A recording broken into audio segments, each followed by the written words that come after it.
ಆತ್ಮೀಯ ಬಂಧುಗಳೇ, ಅಖಿಲ ಭಾರತ ವಕೀಲರ ಒಕ್ಕೂಟ ಐಲು ಕರ್ನಾಟಕ ರಾಜ್ಯ ಸಮಿತಿ ಪ್ರಸ್ತುತಪಡಿಸುತ್ತಿರುವ ಅಂತರ್ಜಾಲ ಉಪನ್ಯಾಸ ತರಬೇತಿ ಕಾರ್ಯಾಗಾರ, ಮುಖ್ಯವಾಗಿ APP ಮತ್ತು ಮುನ್ಸಿಪ್ ಪರೀಕ್ಷೆಯನ್ನು ತೆಗೆದುಕೊಂಡಿರ್ತಕ್ಕಂಥ ಎಲ್ಲ ವಕೀಲ ಬಂಧುಗಳಿಗೆ ಈ ಒಂದು ಕೋವಿಡ್-19 ಪ್ಯಾಂಡಮಿಕ್ನ ಭಾಗವಾಗಿ ಎಲ್ಲ ವಕೀಲರು ರಾಷ್ಟ್ರಾದ್ಯಂತ ಮತ್ತು ವಿಶೇಷವಾಗಿ ಕರ್ನಾಟಕ ರಾಜ್ಯದಲ್ಲಿ ನಾವೆಲ್ಲರೂ ಏನು ಕೆಲಸವಿಲ್ಲದೆ, ನ್ಯಾಯಾಲಯದ ಕಲಾಪಗಳಿಲ್ಲದೆ ಖಾಲಿ ಕೂತ್ಕೊಂಡಿರ್ತಕ್ಕಂಥ ಒಂದು ಸಂದರ್ಭದಲ್ಲಿ ಅಖಿಲ ಭಾರತ ವಕೀಲರ ಒಕ್ಕೂಟ ಈ ಒಂದು ಸುಸಂದರ್ಭವನ್ನು ಎಲ್ಲ ವಕೀಲ ಸಮುದಾಯಕ್ಕೆ ನಾವು ಒಂದು ಸಂದೇಶವನ್ನು ಕಳಿಸಲಿಕ್ಕೆ ಸಾಧ್ಯ ಆಗಬೇಕು, ಈ ಸಮಯವನ್ನು ಸದುಪಯೋಗಪಡಿಸ್ಕೊಳ್ಳಿಕ್ಕೆ ಅನುಕೂಲ ಆಗಬೇಕು ಅನ್ನುವ ದೃಷ್ಟಿಯಲ್ಲಿ ನಾವು ಎಲ್ರಿಗೂ ಉಪನ್ಯಾಸವನ್ನು ನೀಡಲಿಕ್ಕೆ ಈ ಒಂದು ಅಂತರ್ಜಾಲ ಉಪನ್ಯಾಸ ತರಬೇತಿ ಕಾರ್ಯಾಗಾರದ ಒಂದು ವೇದಿಕೆಯನ್ನು ಸಿದ್ಧಪಡಿಸಿಕೊಂಡು ಆ ಮೂಲಕ ಯುವ ವಕೀಲರಿಗೆ, ಪರೀಕ್ಷಾರ್ಥಿಗಳಿಗೆ ಹಾಗೂ ರಾಜ್ಯದ ಎಲ್ಲ ವಕೀಲ ಮಿತ್ರರಿಗೆ ಕಾನೂನಿನ ಅರಿವನ್ನು ಮೂಡಿಸುವಂಥದ್ದು, ಜ್ಞಾನವನ್ನು ಹೆಚ್ಚಿಸುವಂಥ ನಿಟ್ಟಿನಲ್ಲಿ ಈ ಒಂದು ವೇದಿಕೆಯ ಮೂಲಕ ಸಾಕಷ್ಟು ಉಪನ್ಯಾಸಗಳನ್ನು ಸಂಘಟಿಸ್ತಾ ಬಂದಿದ್ದೇವೆ. ಈ ಒಂದು ವೇದಿಕೆಯಿಂದ ಕಳೆದ ಮೇ 26ನೇ ತಾರೀಕಿನಿಂದ ಪ್ರಾರಂಭವಾದಂಥ ಉಪನ್ಯಾಸಗಳ ಕುರಿತು ಈಗಾಗಲೇ ಕರ್ನಾಟಕ ರಾಜ್ಯದ ಉಚ್ಚ ನ್ಯಾಯಾಲಯದ ಗೌರವಾನ್ವಿತ ಮುಖ್ಯ ನ್ಯಾಯಮೂರ್ತಿಗಳಿಂದ ಹಿಡಿದು ಎಲ್ಲ ಗೌರವಾನ್ವಿತ ನ್ಯಾಯಮೂರ್ತಿಗಳು ಹಾಗೂ ಜಿಲ್ಲೆಯ ಪ್ರಧಾನ ಜಿಲ್ಲಾ ವಸತಿ ನ್ಯಾಯಾಲಯದ ಗೌರವಾನ್ವಿತ ನ್ಯಾಯಾಧೀಶರು ಹಾಗೂ ಎಲ್ಲ ಹೆಚ್ಚುವರಿ ಜಿಲ್ಲಾ ಸತ್ರ ನ್ಯಾಯಾಧೀಶರು ಹಾಗೂ ಕಿರಿಯ ಮತ್ತು ಹಿರಿಯ ಶ್ರೇಣಿಯ ಎಲ್ಲ ಗೌರವಾನ್ವಿತ ನ್ಯಾಯಾಧೀಶರುಗಳು ಅಲ್ಲದೆ ಈ ಒಂದು ವೇದಿಕೆಯಲ್ಲಿ ನಮ್ಮ ಪರಿಣಿತ ಹಿರಿಯ ವಕೀಲರುಗಳು ಹಾಗೂ ಪರಿಣಿತ ತಜ್ಞರುಗಳು ಸಾಕಷ್ಟು ವಿಷಯಗಳಿಗೆ ಸಂಬಂಧಪಟ್ಟಂತೆ ತಮ್ಮ ಉಪನ್ಯಾಸವನ್ನು, ತಮ್ಮ ಅನುಭವದ ಅಮೃತವನ್ನು ಈ ಒಂದು ಉಪನ್ಯಾಸ ವೇದಿಕೆಯಲ್ಲಿ ನಿರಂತರವಾಗಿ 102 ದಿನಗಳ ಕಾಲ ನೀಡ್ತಾ ಬಂದಿದ್ದಾರೆ. ಆ ಎಲ್ಲ ಗೌರವಾನ್ವಿತರ ಉಪನ್ಯಾಸದ ಒಂದು ಧ್ವನಿಯ ಸುರುಳಿಯನ್ನು, ವಿಡಿಯೋ ರೆಕಾರ್ಡಿಂಗನ್ನು ನಾವು ನಮ್ಮ ಐಲು ಕರ್ನಾಟಕ ಅನ್ನುವ ಯೂಟ್ಯೂಬ್ ಚಾನಲನ್ನು ಪ್ರಾರಂಭ ಮಾಡಿದ್ದೇವೆ. ಆ ಐಲು ಕರ್ನಾಟಕ ಯೂಟ್ಯೂಬ್ ಚಾನಲ್ನಲ್ಲಿ ನಿರಂತರವಾಗಿ ನಡೆದಂಥ 102 ದಿನಗಳ ವಿಡಿಯೋ ಚಿತ್ರೀಕರಣಗಳನ್ನು ಈ ಒಂದು ಯೂಟ್ಯೂಬ್ನಲ್ಲಿ ಅಪ್ಲೋಡ್ ಮಾಡಿದ್ದೇವೆ. ಸಾಕಷ್ಟು ವಿಷಯಗಳಿಗೆ ಸಂಬಂಧಪಟ್ಟಂಥ ಎಲ್ಲ ವಿಡಿಯೋಗಳು ಈ ಒಂದು ಐಲು ಕರ್ನಾಟಕ ಯೂಟ್ಯೂಬ್ನಲ್ಲಿ ಲಭ್ಯವಿದ್ದು ತಾವು ಅದನ್ನು ವೀಕ್ಷಿಸಿ ಅದರಿಂದ ಹೆಚ್ಚಿನ ಜ್ಞಾನವನ್ನು ಪಡೆದುಕೊಳ್ಳಕ್ಕೆ ಸಾಧ್ಯ ಆಗ್ತದೆ. ಈ ಒಂದು ಯೂಟ್ಯೂಬ್ನಲ್ಲಿ ಬಂದಿರತಕ್ಕಂಥ ವಿಡಿಯೋಗಳು ನಿಮಗೆ ಲೈಕ್ ಆದಲ್ಲಿ, ನಿಮಗೆ ಅದು ಮನಮುಟ್ಟುವ ರೀತಿಯಲ್ಲಿ ಇದ್ದಲ್ಲಿ, ನಿಮಗೆ ಅದು ಸಂತೃಪ್ತಿಯನ್ನು ನೀಡಿದಲ್ಲಿ ತಾವು ದಯವಿಟ್ಟು ಈ ಯೂಟ್ಯೂಬನ್ನು ಲೈಕ್ ಮಾಡಿ, ಶೇರ್ ಮಾಡಿ, ಹಾಗೆಯೇ ಸಬ್ಸ್ಕ್ರೈಬ್ ಆಗಿ. ಇನ್ನೂ ಸಾಕಷ್ಟು ಹೆಚ್ಚಿನ ವಿಷಯಗಳನ್ನ ತಾವು ಪಡೆದುಕೊಳ್ಳಕ್ಕೆ ಈ ಯೂಟ್ಯೂಬನ್ನು ಫಾಲೋ ಮಾಡಿ. ಧನ್ಯವಾದಗಳು, ನಮಸ್ಕಾರ. ತಂದಿದ್ದಾರೆ.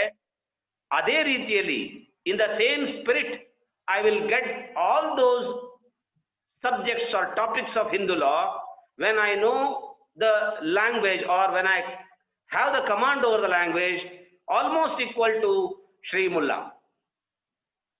ಸೊ ಆದ್ರಿಂದ ಈ ಭಾಷೆ ಅಷ್ಟು ಇಂಪಾರ್ಟೆಂಟ್ ಇದೆ. ಎರಡನೇದಾಗಿ ನಮ್ಮ ಹೋಲ್ ಅಂದ್ರೆ ಈ ವಕೀಲಿ ವೃತ್ತಿ ಅಥವಾ ನ್ಯಾಯಾಂಗ ಇಲಾಖೆಯಲ್ಲಿ ಕೆಲಸ ನಡೆಯೋದೇ ಭಾಷೆ ಮೇಲೆ. It is all about language. ನಾವು ಬರೀತೀವಿ, we express our thoughts in language. ನಾವು ಆರ್ಗ್ಯುಮೆಂಟ್ ಮಾಡ್ತೀವಿ, it is again A language. ನಾವು ಬೆಂಚಿಗೆ ಕನ್ವಿನ್ಸ್ ಮಾಡ್ತೀವಿ, it is again A language. ಅದಕ್ಕೆ ಅಲ್ವಾ ಯಾರಿಗೆ ಸ್ವಲ್ಪ ಇಂಗ್ಲಿಷ್ ಮೇಲೆ ಕಮಾಂಡ್ ಇದೆಯೋ ನಾವು ಯೂಶ್ವಲಿ ಅವ್ರ ಹತ್ರ ಹೋಗೋಕ್ ಬಯಸ್ತೀವಿ. ಅವರು ವಾದ ವಿವಾದಗಳನ್ನ ಕೋರ್ಟ್ನಲ್ಲಿ ಮಾಡ್ಬೇಕಾದ್ರೆ we pay attention and listen to them. It is all, game of language. I agree, your knowledge about the subject, law subjects, nothing less. But how can we imbibe that subject? How can we imbibe that knowledge of law?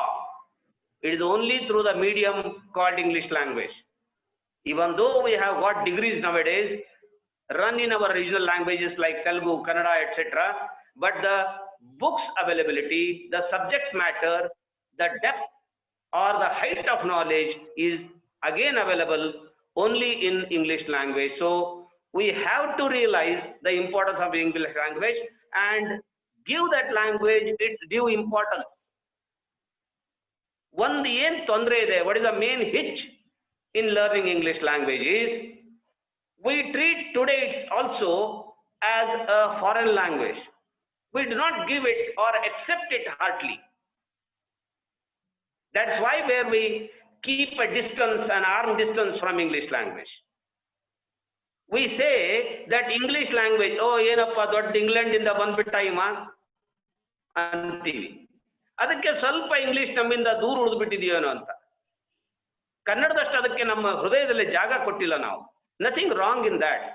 ಈಗ ಹಾಲು ಅಥವಾ ನೀರು ಅನ್ಕೊಳ್ಳಿ, ನೀರು ಒಲೆ ಮೇಲೆ ಇಟ್ಟರೆ ಬಿಸಿ ಆಗತ್ತೆ. ಇದನ್ನ ನಾನು ಇಂಗ್ಲಿಷ್ನಲ್ಲಿ ತಿಳ್ಕೊಂಡ್ರೆ ಏನು, ಕನ್ನಡದಲ್ಲಿ ತಿಳ್ಕೊಂಡ್ರೆ ಏನು, ಮರಾಠಿಯಲ್ಲಿ ತಿಳ್ಕೊಂಡ್ರೆ ಎಲ್ಲ ಒಂದೇ ಅಲ್ವಾ? ಬಿಸಿ ಆಗೋದಂತೂ ಹೌದು. ಸೊ ಸಬ್ಜೆಕ್ಟ್ ಮ್ಯಾಟರ್ ಇಂಗ್ಲಿಷ್ನಲ್ಲಿ ಇದೆ.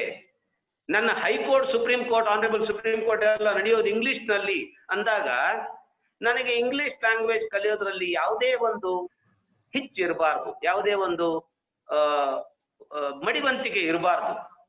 So my kind request is, let us first love that language, then it starts loving us and it starts coming to us.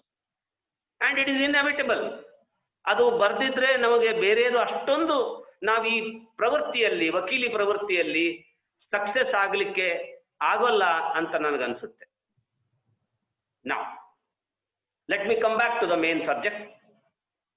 What is language ಅಂತ ಕೇಳಿದಾಗ, ಅಥವಾ ಒಂದು ಭಾಷೆ ನನಗೆ ಬರುತ್ತೆ, ಐ ನೋ ಸರ್ಟನ್ ಲ್ಯಾಂಗ್ವೇಜ್ ಅಂತ ಹೇಳಿದಾಗ ಏನು ಬರುತ್ತೆ ಆ ಭಾಷೆಯಲ್ಲಿ ನಮಗೆ, ಅಂದ್ರೆ ಭಾಷೆ ಬಂದಂಗೆ ಅಂತ ನಾವು ನೋಡಿಕೊಂಡ್ರೆ, I know first of all the words in that language. ನನಗೆ ಪ್ರತಿಯೊಂದು ವಸ್ತು ಜಗತ್ತಿನಲ್ಲಿ ಕಾಣೋ ಕೇಳೋ ವಸ್ತುವಿಗೆ ನನಗೊಂದು ಹೆಸರು ಗೊತ್ತಿದೆ. I can name it. That is called the words.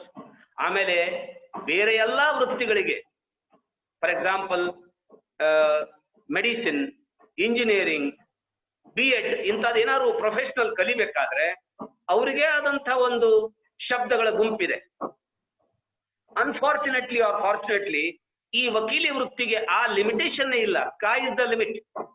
ನಿಮಗೆ ಎಲ್ಲಾ ವೃತ್ತಿಯ ಶಬ್ದಗಳು ಬೇಕು, ಎಲ್ಲಾ ವೃತ್ತಿಯ ಶಬ್ದಗಳು ಬೇಕು. So your dictionary has to be larger than all other professional. ನಿಮಗೆ ಎಲ್ಲಾ ಶಬ್ದಗಳು ಬೇಕು.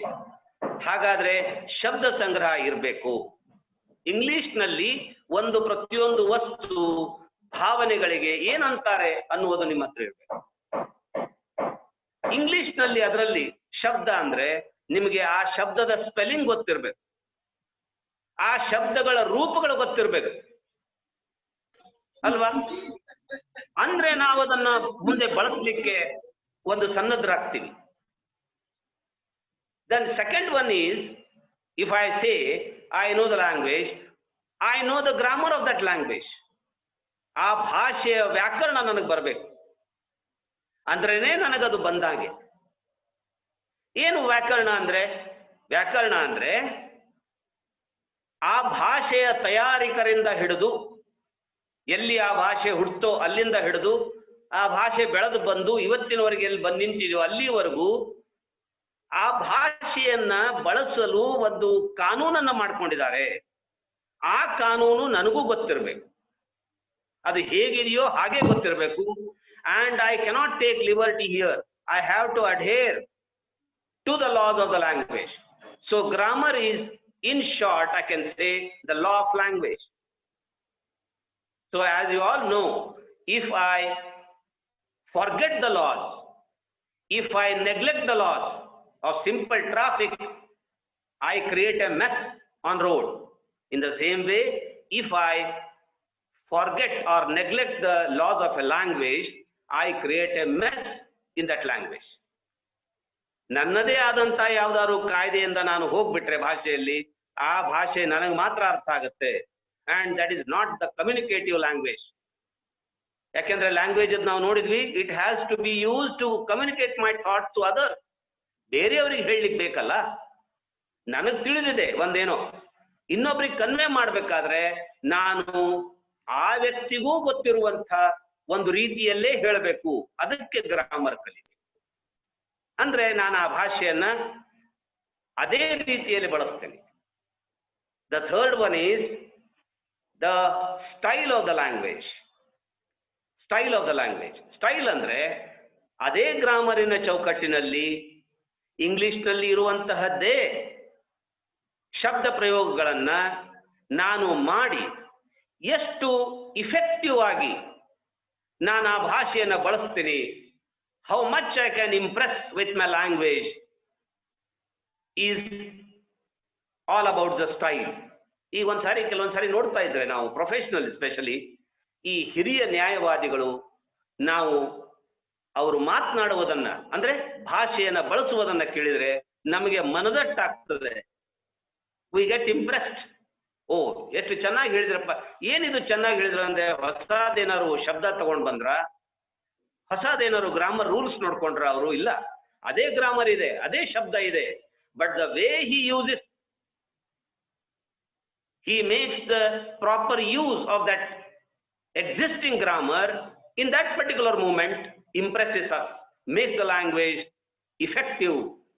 So the style, if you can define it, is the effective and efficient management of language. ಇದಕ್ಕೇನ್ ಮಾಡಬೇಕು ಅಂದ್ರೆ ಹಿರಿಯ ನ್ಯಾಯವಾದಿಗಳ ಅಥವಾ ಒಳ್ಳೆ ಜಡ್ಜ್ಮೆಂಟ್ಗಳನ್ನ, WS ನಮಗೆ ಸಿಕ್ಕ ಲಿಟ್ರೇಚರ್ನ ಅನ್ಕೊಳ್ಳಿ, ಒಳ್ಳೊಳ್ಳೆ ಪುಸ್ತಕಗಳನ್ನ, ವಿವಿಧ ಲೇಖಕರು ಬರೆದದ್ದನ್ನ ನಾವು ಓದಿದ್ರೆ ನಮಗ ಆ ಸ್ಟೈಲಿನ ಪರಿಚಯ ಆಗ್ತದೆ. ಓ, ಇದೇ ಗ್ರಾಮರು, ಇದೇ ವರ್ಡ್ ನೋಡಿ ಎಷ್ಟು ಚೆನ್ನಾಗಿ ಉಪಯೋಗ ಮಾಡಿದ್ದಾರೆ ಅಂತ ಅನ್ಸುತ್ತೆ. ಓಕೆ, ಸೊ ಶಬ್ದಗಳನ್ನ ನಾವು ಡಿಕ್ಷನರಿ ಮುಖಾಂತರ ಕಲಿಬಹುದು. So let me sum up first. ನಮಗೆ ಭಾಷೆ ಅಂದ್ರೆ 3 ಬರಬೇಕಾಗಿದ್ರೆ, ಒಂದು ವರ್ಡ್ಸ್, ಎರಡನೇದ್ದು ಗ್ರಾಮರ್, ಮೂರನೇದ್ದು ಸ್ಟೈಲ್. ಸ್ಟೈಲ್ ನಾನು ಈಗಾಗಲೇ ಹೇಳಿದೆ, ಅದು ಕಲಿಯುವ ರೀತಿ ಹಾಗೇನೆ. ಅದು ನೀವು ಹೆಚ್ಚೆಚ್ಚು ಪುಸ್ತಕಗಳನ್ನ ಓದ್ದ ಹಾಗೆ, ಹೆಚ್ಚೆಚ್ಚು ವಾಗ್ಮಿಗಳನ್ನ ಕೇಳದ ಹಾಗೆ ನಿಮಗದು ಕೈಗೂಡುತ್ತೆ. ಮೊದಲನೇದು ಏನು ವರ್ಡ್ಸ್ ಅಂತ ಹೇಳಿದೆ, ಈ ವರ್ಡ್ಸ್ ನಲ್ಲಿ ನಮಗೆ ಡಿಕ್ಷನರಿಗಳಿದೆ, ನಮ್ಮದೇ ಆದ ಲೆಕ್ಸಿಕಾನ್ಗಳಿದೆ. ಈ ಶಬ್ದಗಳನ್ನ ಓದ್ಬೇಕಾದ್ರೆ ಅಥವಾ ಯಾರಾದರೂ ಬಳಸಿದ್ದನ್ನು ನಾವು ಕಂಡಾಗ ನಮಗೆ ಬೇಕು ಅಥವಾ ನಮ್ಮ ವೃತ್ತಿಗೆ ಈ ಶಬ್ದ ಅವಶ್ಯಕವಿದೆ ಅಂದ ತಕ್ಷಣ ಅದನ್ನ ಎಲ್ಲರೂ ಒಂದ್ ಕಡೆ ನೋಟ್ ಮಾಡ್ಕೋಬೇಕು. ಸೊ ಹೀಗೆ ನೀವು ಪ್ರತಿ ದಿವಸ 2 ಶಬ್ದಗಳನ್ನ ಕಲಿಯೋಣ ಮಾಡಿಕೊಂಡ್ರು ತಿಂಗಳಿಗೆ 60 ಶಬ್ದ ಆಯ್ತು, ವರ್ಷಕ್ಕೊಂದು 600 ಶಬ್ದ ಆದ್ರೂ ನಮ್ದಾಯ್ತು. ಆದ್ರೆ ಒಂದು ಶಬ್ದ ಇಂಗ್ಲಿಷ್ ನಲ್ಲಿ ಬರಬೇಕು. The difficulty of English language lies here. That is, English language is not purely A scientific language. That is, if I write PUT, I am forced rather to pronounce it as put. And when I write CUT, I am not supposed to pronounce it as put, but I have to pronounce it as cut. This understanding of the language is unscientific compared to all our Indian languages. You can just write it in Kannada or Telugu, whatever language you are from. You write put, you write pa, you join a ukara to that and ta, you call it as put. So when I write ka and ukara put,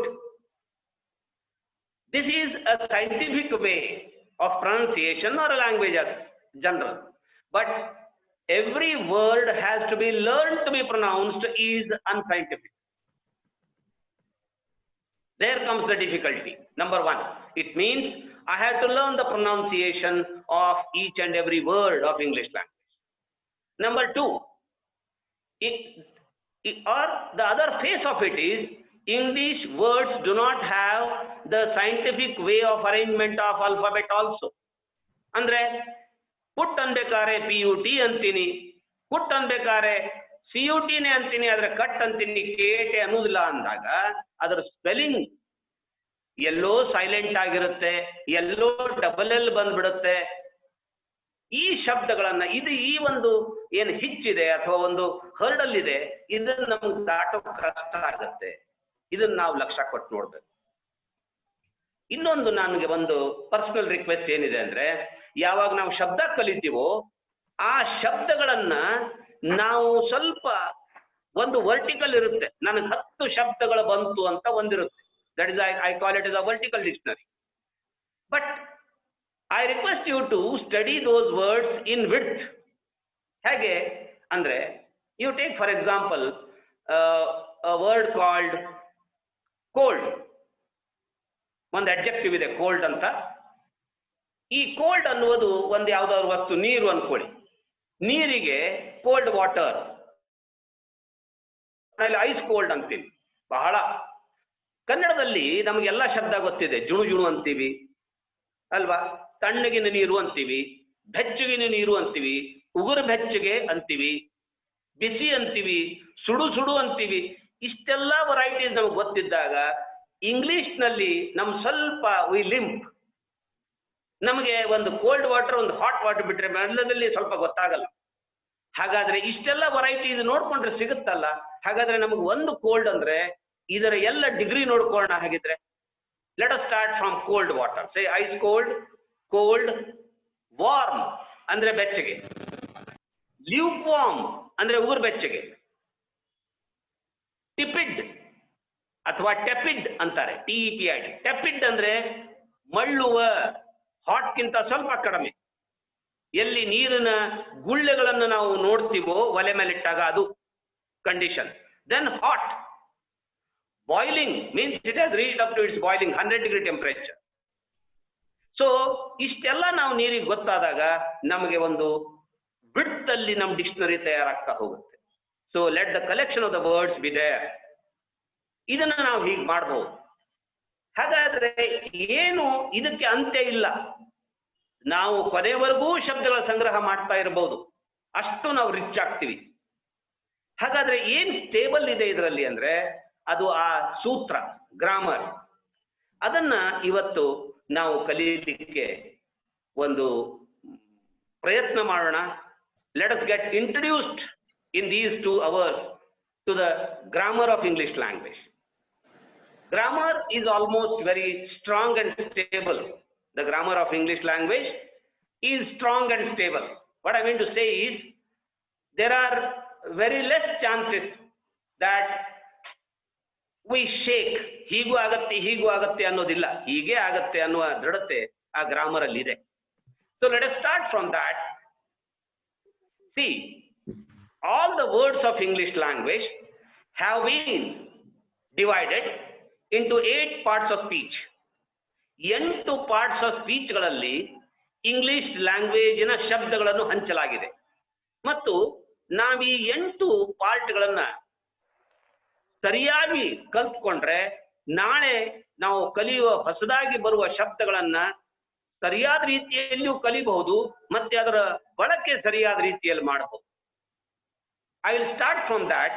I will just take you first to the syllabus, or what all we should know as a language. Then I will start one by one. See, the first one is parts of speech we should know. Then we should know the use of articles. We all know there are 3 articles, a, an and the. But we may not be knowing the proper use, the correct use of the articles a, an and the. We should know that. Then we should know the construction of sentence. This is where we get difficulty or get hit in translation. I was told by Shri Koteshwara sir that the next class of viewers in the language will be regarding translation. Translation ನಲ್ಲಿ ಈ sentence construction English ಭಾಷೆಯಲ್ಲಿ ಮತ್ತು ಕನ್ನಡ ಭಾಷೆಯಲ್ಲಿ ಹೇಗಿರುತ್ತೆ, ಅದರ difference ಏನು ಅನ್ನುವುದನ್ನು ತಿಳ್ಕೊಳ್ಳೋಣ. Then there is a small topic called apostrophe. Apostrophe ಅಂತ ಒಂದಿದೆ. Apostrophe ಅಂದ್ರೆ ಪೊಸೆಸಿವ್ನೆಸ್ ಹೇಳುತ್ತೆ. ರಾಮನ ಟೊಪ್ಪಿಗೆ ತಂದೆಯ ಹೆಸರು, ನನ್ನ ಛತ್ರಿಯ ಬಣ್ಣ ಅನ್ನೋಕೆ ಹೇಗೆ ಹೇಳ್ಬೇಕು ನಾನೆಲ್ಲ ಅನ್ನೋದೊಂದಿದೆ. Then comes the most important and the core of any grammar is tenses. ಕಾಲಗಳು, ಇದನ್ನು ತಿಳ್ಕೋಬೇಕು. Then comes the kinds of sentences. ಮಾಡ್ಲಿಕ್ಕೆ ಬರ್ಬೇಕು ನನಗೆ ಅನ್ನೋದು ಗೊತ್ತಾಗಬೇಕು. Then synthesis of sentence. Synthesis of sentence ಅಂದ್ರೆ ನಾನು ಜೋಡಿಸ್ಬೇಕು ವಾಕ್ಯಗಳನ್ನ, ಸಣ್ಣ ಸಣ್ಣ ವಾಕ್ಯ ಅಲ್ಲ. ನಮ್ಮ ಲಾ ಬುಕ್ ನಲ್ಲಿ ಸ್ಪೆಷಲಿ ನೋಡಿದಾಗ ಎಲ್ಲಿ ಸ್ಟಾರ್ಟ್ ಮಾಡಿರ್ತಾರೆ, ಒಂದು ಪ್ಯಾರಾ ಮುಗಿಯೋ ತನಕ ಅರ್ಧ ಪೇಜ್ ಅಲ್ಲೂ ಒಂದು ಫುಲ್ ಸ್ಟಾಪ್ ಬಂದಿರಲ್ಲ. They keep on adding the classes and make it a very big large sentence. So ಅದರ ಅರ್ಥ ಹೇಗೆ ಮಾಡ್ಕೋಬೇಕು, ಒಂದು ಅದರ ಅರ್ಥ ಆದ್ರೆ ನಾನು ಅದನ್ನ ಬರಿಬೇಕಾದ್ರೆ ಹೇಗೆ ಬಳಸಬೇಕು, ಅದಕ್ಕೆ ಏನಾದ್ರು ಕಾನೂನು ಇದೆಯಾ ಅಥವಾ ಸುಮ್ಮನೆ ಹೆಂಗೂ ಜೋಡಿಸ್ಬೋದಾ ಅನ್ನೋದನ್ನ ನೋಡ್ಕೋಬೇಕು. Then come the transformation of sentences. ಅಂದ್ರೆ ನನ್ನ ವಾಕ್ಯದ ರೂಪಾಂತರ ಹೇಗ್ ಮಾಡ್ಬೇಕು ನಾನು. ಅಂದ್ರೆ ಈಗ ನಾನು ಹಣ್ಣನ್ನು ತಿನ್ನುತ್ತೇನೆ ಅಂತ ಕನ್ನಡದಲ್ಲಿ ಹೇಳ್ತೀನಿ, ಐ ಈಟ್ ಅ ಫ್ರೂಟ್. ಇದನ್ನೇ ಇನ್ನೊಂದು ರೂಪದಲ್ಲಿ ಹೇಳಿ, ನನಗೆ ಬೇಜಾರಾಗಿದೆ ಒಂದೇ ನಮ್ನಿ ಮಾತಾಡಿ ಅಂದ್ರೆ ಅ fruit is eaten by me ಅಂತ ಹೇಳ್ತೀನಿ. ಅಂದ್ರೆ ಹಣ್ಣು ನನ್ನಿಂದ ತಿನ್ನಲ್ಪಡುತ್ತದೆ ಅಂತೀನಿ. ಅರೆ ಇದು ಹೇಗೆ ಮಾಡಿದ್ರಿ ಅಂದ್ರೆ ಇದಕ್ಕೆ ಕಾನೂನು ಇದೆ. A grammar, rule, A set of rules govern this. So ಇದನ್ನ ತಿಳ್ಕೋಬೇಕು. These are called the transformation of sentences. ಆ ಟ್ರಾನ್ಸ್ಫಾರ್ಮೇಶನ್ ಆಫ್ ಸೆಂಟೆನ್ಸಸ್ ಅಲ್ಲಿ ನಾವು active voice, passive voice, direct and indirect speech, degree of comparison ಅಂದ್ರೆ ಅವನು ನನ್ನಷ್ಟು ಜಾಣನಿದ್ದಾನೆ, ಅವಳು ನನಗಿಂತ ಜಾಣನಿದ್ದಾಳೆ, ಅವರು ನಮ್ಮೆಲ್ಲರಿಗಿಂತ ಶ್ರೇಷ್ಠರು, ಜಾಣತನದಲ್ಲಿ ಶ್ರೇಷ್ಠರು ಅಂತ ಹೇಳಲಿಕ್ಕೆ ಬರಬೇಕು. Then comes the figures of speech. Figures of speech ಅಂದ್ರೆ ಕನ್ನಡದಲ್ಲಿ ನಾವು ಅಲಂಕಾರಗಳು ಅಂತೀವಿ. ಅಲಂಕಾರಗಳು ಅಂದ್ರೆ ನಾವು ಕಂಪೇರ್ ಮಾಡ್ತೀವಿ. ಅವನ ಹಲ್ಲುಗಳು ಹಾಲಿನಷ್ಟು ಬೆಳಪಾಗಿವೆ, ಅವನ ಕೂದಲು ಇದ್ದಿಲಿನಷ್ಟು ಕಪ್ಪಾಗಿದೆ. ಇದ್ದಲೇ ಯಾಕೆ ಬಳಸಿದ್ರು, ಹಾಲೇ ಯಾಕೆ ಬಳಸಿದ್ರು, ಮತ್ತೇನವ್ರು ಹೇಳ್ಬೋದಿತ್ತಲ್ಲ. ಇದು ಒಂದು ಭಾಗ. ಮತ್ತೆ ಇದು ಯಾವ ನಮಗೆ ಕಂಪ್ಯಾರಿಸನ್ನು? ರಾಣಿ ಚೆನ್ನಮ್ಮ ಹುಲಿಯಂತೆ ಕಾದಿದಳು ಅಂತಾರೆ, ಅಥವಾ ಬೇಂದ್ರೆ ಅವರು ಯಾವುದೋ ಒಂದು ಹಾಡ್ನಲ್ಲಿ ಅಂತಾರೆ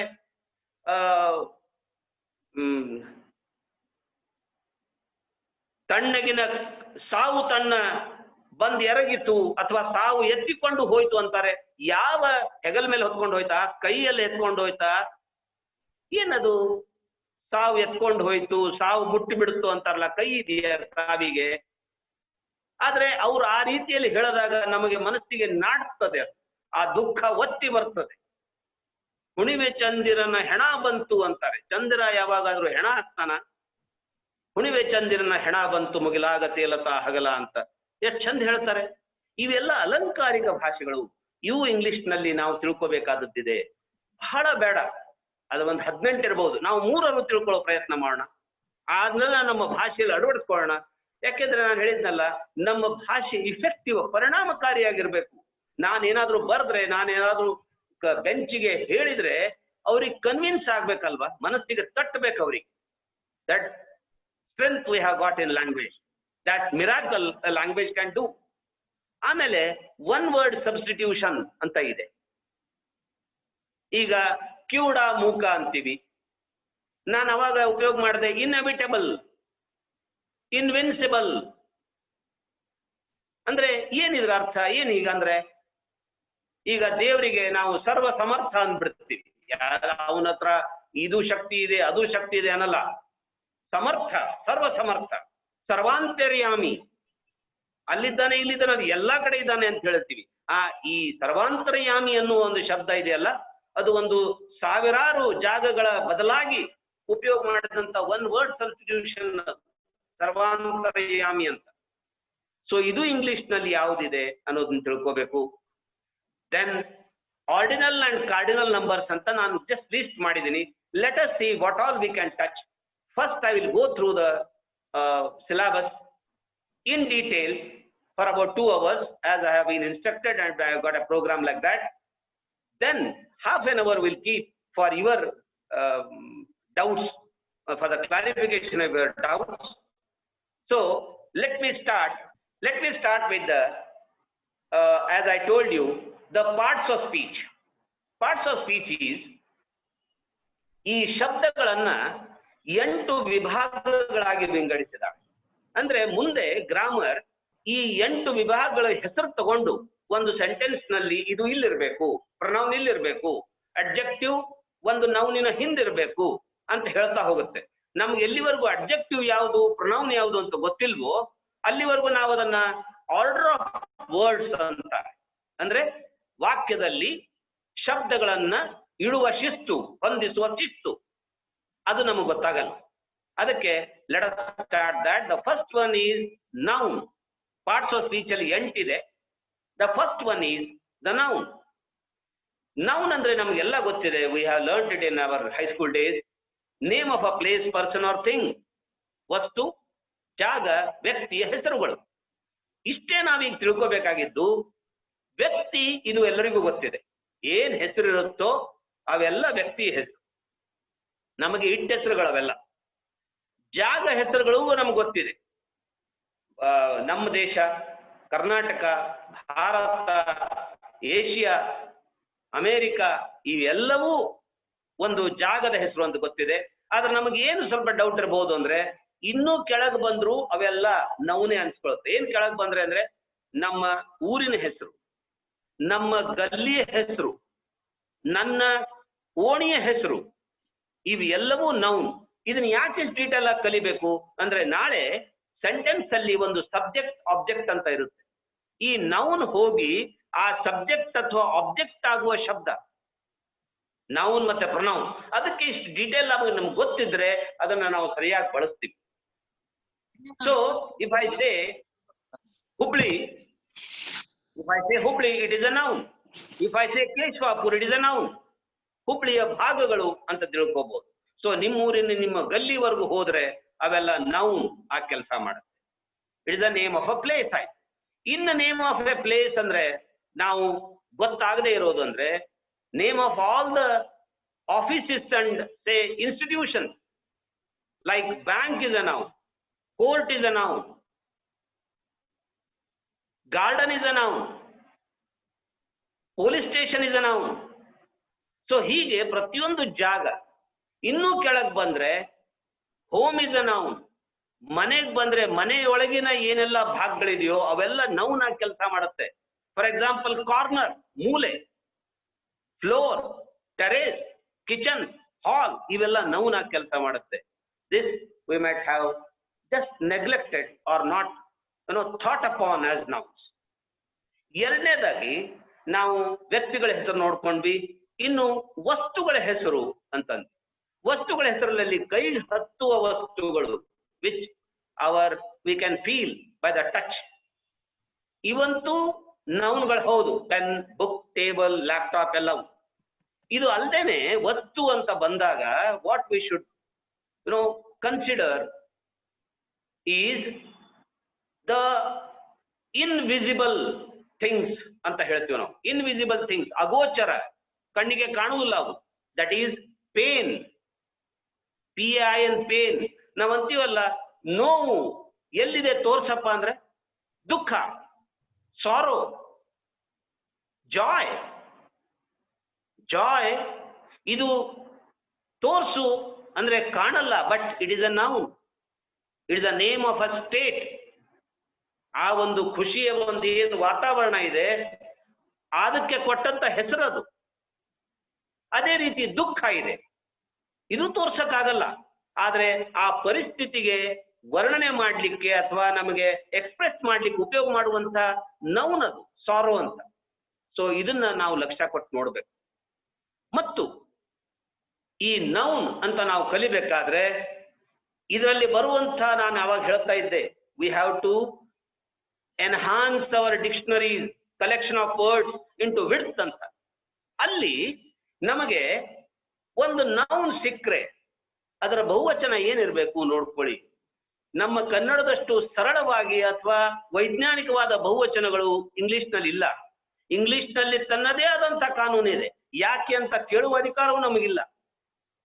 ಈಗ ಫ್ರೂಟ್ ಇದ್ದದ್ದು ಫ್ರೂಟ್ಸ್, ಬುಕ್ಸ್ ಇದ್ದದ್ದು ಬುಕ್ ಇದ್ದದ್ದು ಬುಕ್ಸ್ ಇದೆ, ಹೌದಾ?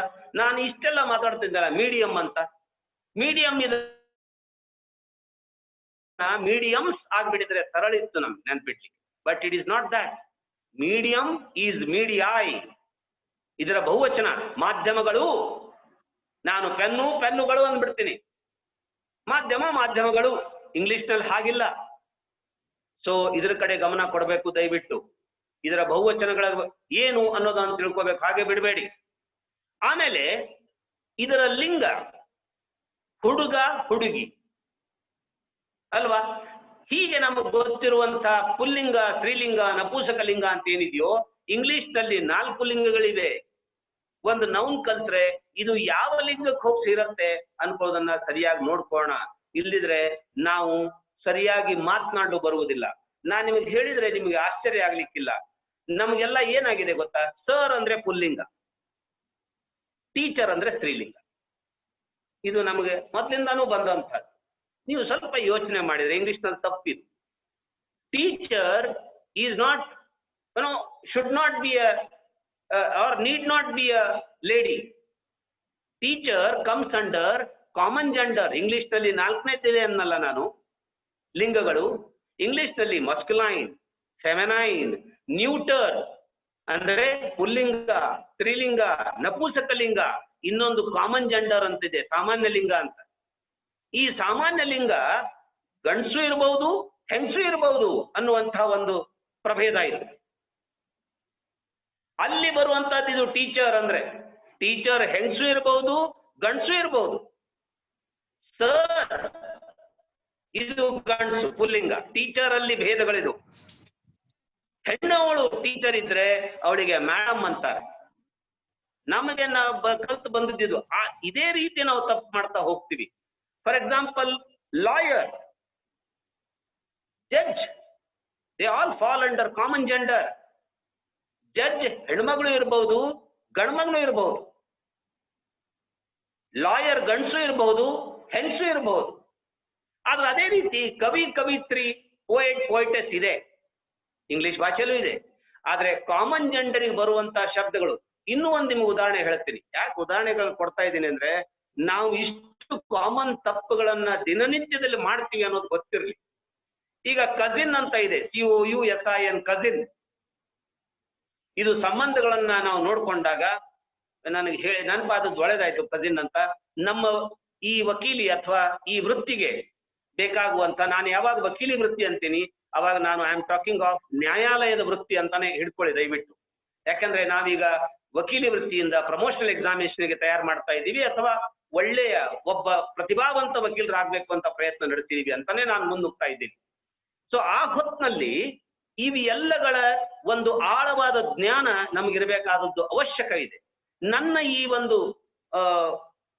ನ್ಯಾಯಾಂಗ ಇಲಾಖೆ ಅನುಭವದಲ್ಲಿ ನೋಡ್ತಾ ಇದ್ರೆ ಹಿರಿಯ ನ್ಯಾಯವಾದಿಗಳು ಮಾತನಾಡುವಂತಹ ಅದ್ಭುತವಾದ ಇಂಗ್ಲಿಷ್ ಅನ್ನ ನಾನು ನೋಡಿದ್ದೀನಿ.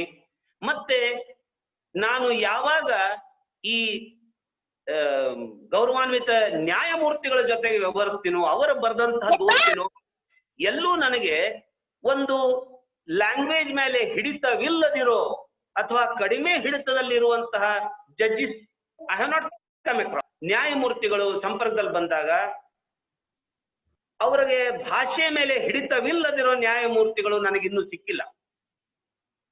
ಒಳ್ಳೆ ಹಿಡಿತವಿರುವ ನ್ಯಾಯಾಧೀಶರೇ ಇರ್ತಾರಲ್ಲ. ಹಾಗಾದ್ರೆ ನ್ಯಾಯಾಧೀಶರಾಗಲಿಕ್ಕೆ ಒಂದು ಭಾಷೆಯ ಮೇಲೆ ಹಿಡಿತ ಅವಶ್ಯಕ, ಅತ್ಯವಶ್ಯಕ. ಹಿಡಿದ ಬೇಸಿಕ್ ರಿಕ್ವೈರ್ಮೆಂಟ್ ಅನ್ನೋದು ಮರೆಯುವಂತಿಲ್ಲ ನಾವು. ಅದಕ್ಕೆ ನಾನು ಹೇಳ್ತಾ ಇದ್ದೀನಿ, ಇದನ್ನ ಆಳವಾಗಿ ನೋಡ್ಕೋಣ. ಸೊ ನಾನು ನಿಮಗೆ ಕಸಿನ್ ಅನ್ನುವ ಕೊಡ್ತಾ ಇದ್ದೆ. ಇವತ್ತಿಗೂ ನಾವು ಅಂತೀವಲ್ವಾ, ಕಸಿನ್ ಬ್ರದರ್, ಕಸಿನ್ ಸಿಸ್ಟರ್ ಅಂತ ನಾವು ಯಾರೋ ನಮ್ಮ ಜೊತೆಗೆ ಹೋಗ್ತಾ ಇರೋರನ್ನ ಪರಿಚಯಿಸ್ತೀವಿ ಇನ್ನೊಬ್ರಿಗೆ. He is my cousin brother ಅಂತ. ಅಲ್ಲ, ತಪ್ಪಿದು. ಕಸಿನ್ ಬ್ರದರ್, ಕಸಿನ್ ಸಿಸ್ಟರ್ ಶಬ್ದಗಳ ಇಂಗ್ಲಿಷ್ ಭಾಷೆಯಲ್ಲೇ ಇಲ್ಲ. ಇಂಗ್ಲಿಷ್ ನಲ್ಲಿ ಹೇಳ್ಬೇಕಾದ್ರೆ you just, because cousin falls under common gender, you just introduce him as he is my cousin. You just introduce her as she is my cousin. ಹೆಂಡಿದ್ರು ಕಸಿನ್ನೇ ಅವಳು, ಗಂಡಿದ್ರು ಕಸಿನ್ನೇ. ನೀವು introduce ಮಾಡ್ಬೇಕಾದ್ರೆ she is my cousin ಅನ್ಬೇಕು, he is my cousin. Cousin brother ಶಬ್ದ ಇಲ್ಲ. ನಾವು ಅದನ್ನ ಪುಲ್ಲಿಂಗಕ್ಕೆ ಎಳ್ಕೊಂಡು ಹೋಗ್ತೀವಿ, ಅವಶ್ಯಕತೆ ಇಲ್ಲ, ಹಾಗೆ ಬರೋದು ಇಲ್ಲ. So please remember this. ಅಂದ್ರೆ ಒಂದು ನೌನ್ ಕಲಿಬೇಕಾದ್ರೆ ಅದರ ಎಲ್ಲ ಈ ಲಿಂಗಗಳನ್ನು ನೋಡ್ಕೊಳ್ಳಿ, ಎಲ್ಲ ಈ ಬಹುವಚನಗಳನ್ನ ಸಿಂಗ್ಯುಲರ್ ಪ್ಲೂರಲ್ ನಲ್ಲಿ ಏನೇನ್ ಆಗ್ತವೆ ಅನ್ನೋದು ನೋಡ್ಕೊಳ್ಳಿ. ಎಷ್ಟೋದಕ್ಕೆ ಬಹುವಚನಗಳೇ ಇಲ್ಲ, ಹಾಗೇ ಇವೆ ಅವು. ಈಗ ಶೀಪ್ ಅಂತ ಇದೆ, ಒಂದ್ ಕುರಿ. ಈ 10 ಕುರಿ ಬಂದ್ರು ಅವ್ರು ಶೀಪೇ ಅಂತಾರೆ. ನಾವು ಜಬರ್ದಸ್ತಿ ಚೀಪ್ಸ್ ಮಾಡ್ಬಿಡ್ತೀವಿ ಅದನ್ನ, ಫಿಶ್ಗಿಲ್ಲ. ಸೊ ಇವನ್ ನೋಡ್ಕೊಳ್ಳಿ ದಯವಿಟ್ಟು. Then let me move forward and go to pronoun. Pronoun ಅಂದ್ರೆ ನಮ್ಮ ಕನ್ನಡದಲ್ಲಿ ಇದಕ್ಕೆ ಸರ್ವನಾಮ ಅಂತೀವಿ. ಎಲ್ಲಿ ನಾಮಪದವನ್ನ ಬಳಸಬಾರದು ಅಂತ ನಿರ್ಧರಿಸ್ತೀವೋ ಅವಾಗ ಆಯಾ ಸರ್ವನಾಮಗಳನ್ನ ಬಳಸ್ತೀವಿ, ಪ್ರೊನೌನ್ಗಳನ್ನು ಬಳಸ್ತೀವಿ. ಐ, ವಿ, ಎಂಟಿದೆ ಕೇವಲ. Only we have got 8 by the grace of God. Rather we have got only 8 pronouns. I, we, you, he, she, it and they. ಸ್ವಲ್ಪ ಇದನ್ನ ನೋಡ್ಕೊಳ್ಳೋಣ. ಐ ಅಂದಾಗ ಇದು ನಾನು, ಇದು ಎಲ್ರಿಗೂ ಗೊತ್ತಿದೆ. ನಾನು that did not make much difference. ಏನು ಅಂದ್ರೆ ಈ ಪ್ರೊನೌನ್ಗಳನ್ನ ಕಲಿಬೇಕಾದ್ರೆ ನಾವು ಇದರ ಇಂಪಾರ್ಟೆನ್ಸ್ಗಳನ್ನು ನೋಡ್ಕೋಬೇಕು. ಐ ಅನ್ನುವುದರ ಬಹುವಚನ ವಿ. ವಿ ಅಂದ್ರೆ ನೀವು ಜೊತೆಗೆ ನಾನು ಸೇರ್ಕೊಂಡಿದ್ದೀನಿ, ಇದು ಬಹಳ ಇಂಪಾರ್ಟೆಂಟ್. ಎರಡನೇ ಸಾಲಿನಲ್ಲಿ ಸೆಕೆಂಡ್ ಪರ್ಸನ್ ಅಂತ ಏನಂತೀನಿ, ಆವಾಗ ಯು ಅಂತ ಎರಡಿದೆ. ಯು ಅಂತ ಮಾಡ್ಬೇಕಾದ್ರೆ ಮೊದಲನೇ ಯು ನೀನು ಅನ್ಲಿಕ್ಕೆ, ಎರಡನೇ ಯು ಬಂದ್ಬಿಟ್ಟು ಈ ಯುದ ಬಹುವಚನ ಇದೆ. ಇದರಲ್ಲಿ ನಾನಿಲ್ಲ, ನೀವು ಅಂದಾಗ ನಾನಿಲ್ಲ, ನನ್ನ ಬಿಟ್ಟು ನೀವೆಲ್ಲರೂ ಅಂತ ತಿಳ್ಕೋಬೇಕು. ಮೊದ್ಲೇ ಓಲ್ಡ್ ಇಂಗ್ಲಿಷ್ ಅಲ್ಲಿ ದೌ ಅಂತ ಶಬ್ದ ಇತ್ತು ಅಂತ. ದೌ ಅಂದ್ರೆ ನೀನು ಅಂತಿದ್ವಿ. ಇನ್ನೊಂದಕ್ಕೆ ಯು ಬಹುವಚನಕ್ಕೆ, ಈಗ ಅದು ಹೋಗಿದೆ, ಯು ಅಂತಾನೆ ಉಪಯೋಗ ಮಾಡ್ತಾರೆ. ಆಮೇಲೆ ಬರುವುದು third person, he, she, it ಅಂತ ಬಳಸ್ತೀವಿ. ಇವು ಎಲ್ಲದರ ಬಹುವಚನ ದೇ. ನನಗೆ ಹೇಳಬೇಕಾಗಿರೋ ಮುಖ್ಯ ಪಾಯಿಂಟ್ ಇಲ್ಲಿದೆ. THEY ದೇ ಅಂತ ಯಾವಾಗ ನಾವು ಬಳಸ್ತೀವೋ ಆವಾಗ ಈ ದೇ ಅನ್ನುವುದು ನಂಬರಿನಲ್ಲಿ ಹೆಚ್ಚಿದ್ದಾಗ ಮಾತ್ರ ಅನ್ನುವುದನ್ನ ನೆನ್ಪಿಡ್ಬೇಕು. Please pay attention. ಯಾಕಂದ್ರೆ ನಾವು ಬಹಳ ತಪ್ತೀವಿ ಇಲ್ಲಿ. ದೇ ಅನ್ನುವ ಒಂದು ಸರ್ವನಾಮವನ್ನ, ಪ್ರೊನೌನ್ ನಂಬರ್ನಲ್ಲಿ ಹೆಚ್ಚಿರಬೇಕು. ಅಂದ್ರೆ ನನ್ನ ಎದುರಿಗೆ ಕೂತವರ ಅಥವಾ ಥರ್ಡ್ ಪರ್ಸನ್, ಹಿ, ಅವನು, ಅವಳು, ನಾವೊಂದು 10 ಜನರ ಬಗ್ಗೆ ಮಾತಾಡಬೇಕು, 10 ವಸ್ತುಗಳ ಬಗ್ಗೆ ಮಾತಾಡಬೇಕು ಅಂದಾಗ ದೇ ಅನ್ಬೇಕು.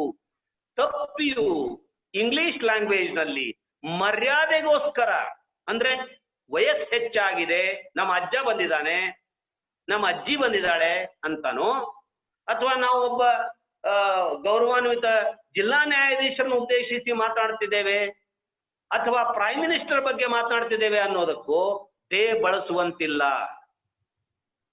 ತಪ್ಪೋದಿಲ್ಲೇ ನಾವು. ಪಟಕ್ನೆ ಯಾವ್ದಾದ್ರು ಒಂದು ವಿಸಿಟಿಂಗ್ ಇನ್ವಿಟೇಷನ್ ಕಾರ್ಡ್ ಅಲ್ಲಿ ಹಾಕ್ಬಿಡ್ತೀವಿ, they have agreed to preside over the function. ಯಾಕೆ? ಅವರು ಗೌರವಾನ್ವಿತ ಉಚ್ಚ ನ್ಯಾಯಾಲಯದ ನ್ಯಾಯಮೂರ್ತಿಗಳಾಗಿರ್ತಾರೆ. ಅವರಿಗೆ ಹಿ ಅನ್ನೋದು ಹೇಗೆ ಅಂತ ನಮ್ಮ ಮನಸ್ಸಿಗೆ ಒಂದೇನೋ ಬೇಜಾರು. ಆದ್ರೆ ಇದು ತಪ್ಪು. ದೇ ಅನ್ನುವುದು ಕೇವಲ ಸಂಖ್ಯೆಯ ಬಹುವಚನ, ಇದು ಮರ್ಯಾದೆಗೋಸ್ಕರ ಕೊಡುವ ಬಹುವಚನ ಅಲ್ಲ. ಇದು ನಮ್ಮ ಭಾಷೆಯ ಸಂಸ್ಕೃತಿ, ಕನ್ನಡದ್ದು. It does not exist in English. It doesn't mean that English people do not pay, honor. Their way is different. He, they mean it may be a male child or a male prime minister. Both are same for them. They replace the name of Mr. Modi as he. They replace the name of a child male in their house as he. It means ಒಂದು ಮಗುವಿಂದ ಹಿಡಿದು prime minister ವರೆಗೂ ಗಂಡಾಗಿದ್ರೆ ಹಿ ಅಂತ ಬಳಸ್ತಾರೆ, ಹೆಣ್ಣಾಗಿದ್ರೆ she ಅಂತ ಬಳಸ್ತಾರೆ.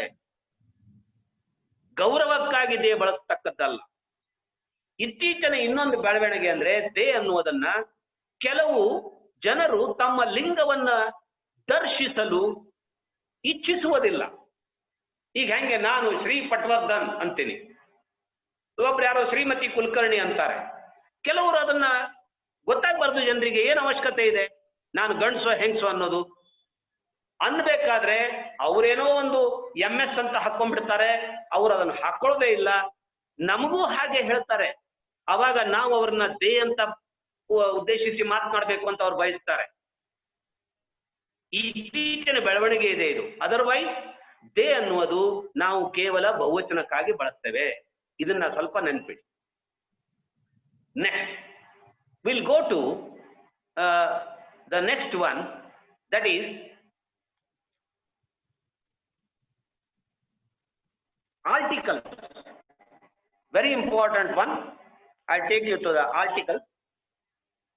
ನಿಮಗೆಲ್ಲ ತಿಳಿದಂತೆ article ಅಂದ್ರೆ ಕನ್ನಡದಲ್ಲಿ ಉಪಪದ. We have got 3 articles in English language, a, and the. ಇದರಲ್ಲಿ 2 ಡಿವಿಷನ್ ಮಾಡಿದ್ದೀವಿ.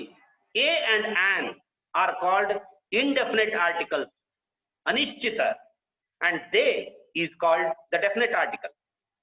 ಈಗೊಂದು ನಿಮಗೆ ನಾನು ಕತೆ ಹೇಳಬೇಕು ಅಂದ್ರೆ ಹೀಗೆ ಶುರು ಮಾಡ್ತೀನಿ.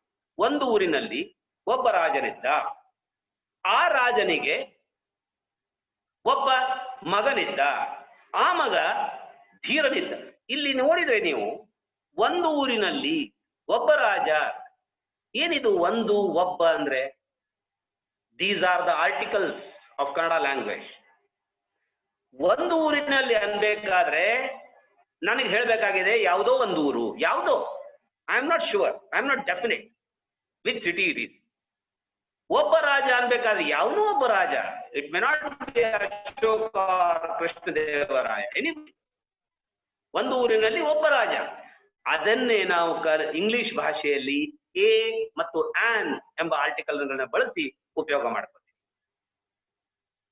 ಅಂದ್ರೆ ಇದು ಒಂದು ಅಂತ ಹೇಳುತ್ತೆ ಎಣಿಕೆಯಲ್ಲಿ ಒಬ್ಬ ರಾಜ, ಆದ್ರೆ ಯಾರವ ಅನ್ನೋದು ಹೇಳುವುದಿಲ್ಲ ಡೆಫಿನೆಟ್ ಆಗಿ. That's why we categorize it as indefinite article. Under the category indefinite article, I have got a and an. ಆಮೇಲೆ ಇದೇ ಕಥೆ ನಾನು ಮುಂದುವರೆಸಿ ಹೇಳಿದೆ. ಆ ರಾಜನಿಗೆ ಒಬ್ಬ ಮಗನಿದ್ದ. ಆ ಮಗ, ಇದೇನು ಆ ರಾಜ ಆ ಮಗ ಅಂದೆ? ನಾನು ಒಬ್ಬ ರಾಜ ಒಬ್ಬ ಮಗ ಮತ್ತೆ ಅನ್ಬೋದಿತ್ತಲ್ಲ. No, I want to connect it now. I want to refer the king, which I have already referred in the first line. ನನಗೆ ಮೊದಲನೇ ಸಾಲಿನಲ್ಲಿ ಹೇಳಿದ್ನಲ್ಲ, ಒಂದು ಊರಿನಲ್ಲಿ ಒಬ್ಬ ರಾಜ ಇದ್ದ ಅಂತ. ಆ ರಾಜನ ಬಗ್ಗೆನೇ ಮಾತನಾಡಬೇಕಾಗಿದೆ. ಅದಕ್ಕೆ ನಾನು ಆ ರಾಜ ಅಂತೇನೆ. This shows the definiteness. ಅದಕ್ಕೆ ನಾನು ಡೆಫಿನೆಟ್ ಆರ್ಟಿಕಲ್ ಹಚ್ತೀನಿ. ಅದು ಇಂಗ್ಲಿಷ್ ನಲ್ಲಿ ದ ಕಿಂಗ್ ಅಂತ ಬಳಸ್ತೀನಿ. ದ ಕಿಂಗ್ ಅಂದ್ರೆ which is already referred R non, ಅಥವಾ ಯುನಿಕ್ ಇದೆ. ಏನ್ ಯುನಿಕ್ ಇದೆ? ಆ ರಾಜ. ಯಾವ ರಾಜ? ಮೊದಲೇ ಹೇಳಿದ್ನಲ್ಲ ಮೊದಲೇ ಲೈನ್ನಲ್ಲಿ, ಒಂದು ಊರಿನಲ್ಲಿ ಒಬ್ಬ ರಾಜ ಅಂತ. ಆ ರಾಜನ ಬಗ್ಗೆನೇ ಮಾತನಾಡ್ತಾ ಇದ್ದೀನಿ. ಅದಕ್ಕೆ ಆಯ್ತು the king had a son. Had a son ಅಂತೀನಿ, ಹ್ಯಾಡ್ ದ ಸನ್ ಅಲ್ಲ. ದ ಕಿಂಗ್, ಆ ರಾಜನಿಗೆ ಒಬ್ಬ ಮಗನಿದೆ. ಯಾಕಂದ್ರೆ ಮಗ ಮೊದಲೇ ಸಾರಿ ಬರ್ತಾ ಇದ್ದ ನನ್ನ ಕಥೆಯಲ್ಲಿ. I do not know, first time he has appeared. So ಆ ರಾಜನಿಗೆ ಒಬ್ಬ ಮಗನಿದ್ದ. The king had a son, a son. indefinite article again behind the sun. ಮುಂದಿನ ಸಾರಿ ಆ ಮಗ ಧೀರನಿದ್ದ, ಆ ಮಗ ಶೂರನಿದ್ದ ಅಂತ ಹೇಳ್ಬೇಕಾರೆ the son was brave, the son was very efficient ಅಂತ ಹೇಳ್ತೀವಿ. ದ ಸನ್ ಯಾರು? ಅರೆ ಮೊದ್ಲು ಹೇಳಿದ್ನಲ್ಲಪ್ಪ, ಆ ರಾಜನಿಗೆ ಒಬ್ಬ ಮಗ ಇದ್ದ, ಆಯೇ ಮಗನೇ ಇವನು ಅಂತ ಹೇಳ್ಬೇಕಾರೆ I use the definite article. So ಹೀಗೆ ಏನನ್ನು ನಾನು ಇಂಡೆಫಿನೆಟ್ ಆಗಿ ಕನ್ನಡದಲ್ಲಿ ಒಂದು ಒಬ್ಬ ಅಂತ ಬಳಸ್ತೀನೋ, ಅದಕ್ಕೆ ಇಂಗ್ಲಿಷ್ ನಲ್ಲಿ ಎ ಅಥವಾ ಆನ್ ಅನ್ನುವುದನ್ನು ಬಳಸಬೇಕು. ಎಲ್ಲಿ ಕನ್ನಡದಲ್ಲಿ ನಾನು ಆ ಈ ಅಂತ ಪರ್ಟಿಕ್ಯುಲರ್ ಹೇಳ್ತೀನೋ ಅಲ್ಲಿ ದ ಅನ್ನುವ ಆರ್ಟಿಕಲ್ ಬಳಸಬೇಕು ಅನ್ನುವುದೊಂದು ಜನರಲೈಸ್ ರೂಲ್. ನಾವು ಎ ಎಲ್ಲಿ ಬಳಸಬೇಕು, ಆನ್ ಎಲ್ಲಿ ಬಳಸಬೇಕು? ಹಾಗಾದ್ರೆ ಏನು ನಮ್ಗೆ ಫ್ರೀ ಕೊಟ್ಟಿದಾರ? I can use a and an wherever possible or wherever I like it? No. Rule again, as I told you, grammar is a rule of language. So ಏನಿದೆ ಹಾಗಾದ್ರೆ ಅಂದ್ರೆ, ಒಂದು ಏಕವಚನದ ಶಬ್ದ ಸ್ವರೋಚ್ಚಾರದಿಂದ ಪ್ರಾರಂಭವಾಗುತ್ತಿದ್ದರೆ ಅದರ ಹಿಂದೆ ನಾನು ಆನ್ ಎಂಬ ಆರ್ಟಿಕಲ್ ಬಳಸಬೇಕು ಅಂತ ರೂಲ್ ಮಾಡಿದ್ದಾರೆ. ಸ್ವಲ್ಪ ಇಲ್ಲಿ ನಮಗೆ ಒಂದು ಭಿನ್ನತೆ ಕಾಣ್ತದೆ. ಯಾಕೆಂದ್ರೆ ನಾನು ಹೈಸ್ಕೂಲ್ ಗ್ರಾಮರ್ ಕಲ್ತಿದ್ದನ್ನ ಮಾಡ್ಕೊಂಡ್ರೆ ನನಗೆ ಗಿಳಿ ಹಂಗೆ ಹೇಳ್ಬಿಟ್ಟಿದ್ದಾರೆ, A E I O U ಬಂದಾಗ ಮಾಡುವಂತ. A E I O U 26 ವರ್ಣಮಾಲೆಯ ಸ್ವರಗಳು ಇಂಗ್ಲಿಶಿನ. A E I O U ಹೌದು. ಆದ್ರೆ ಇಂಗ್ಲಿಷ್ ನಲ್ಲಿ ಒಂದು ತೊಡಕಂದ್ರೆ ಎ ಇ ಐ ಒ ಯುಗಳು ಬಂದಾಗ ಆ ಶಬ್ದ ಸ್ವರದಂತೆಯೇ ಉಚ್ಚಾರವಾಗ್ತದೆ ಅನ್ನುವ ಖಾತ್ರಿ ಇಲ್ಲ. There is no surety of that. What is that? Even though my singular word starts with A or U, but sounds with a vowel sound or a consonant sound, I do not know.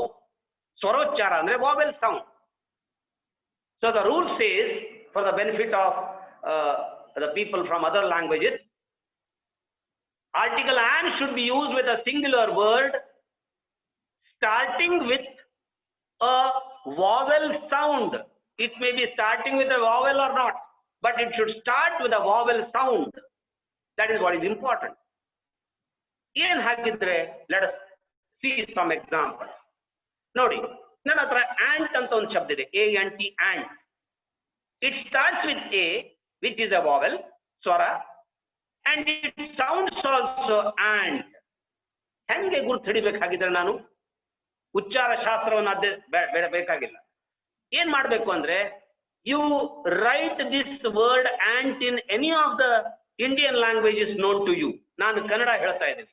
ant ಬರಿಬೇಕಾದ್ರೆ usually ನಾನು ಆ ಬರಿತೀನಿ, ಪೂಜೆ ಕೊಡ್ತೀನಿ, ಟ ಬರಿತೀನಿ, ant ಅಂತ ಓದ್ತೀನಿ ಅಲ್ವಾ, ಆಂಟ್ ಅನ್ನಲ್ಲ.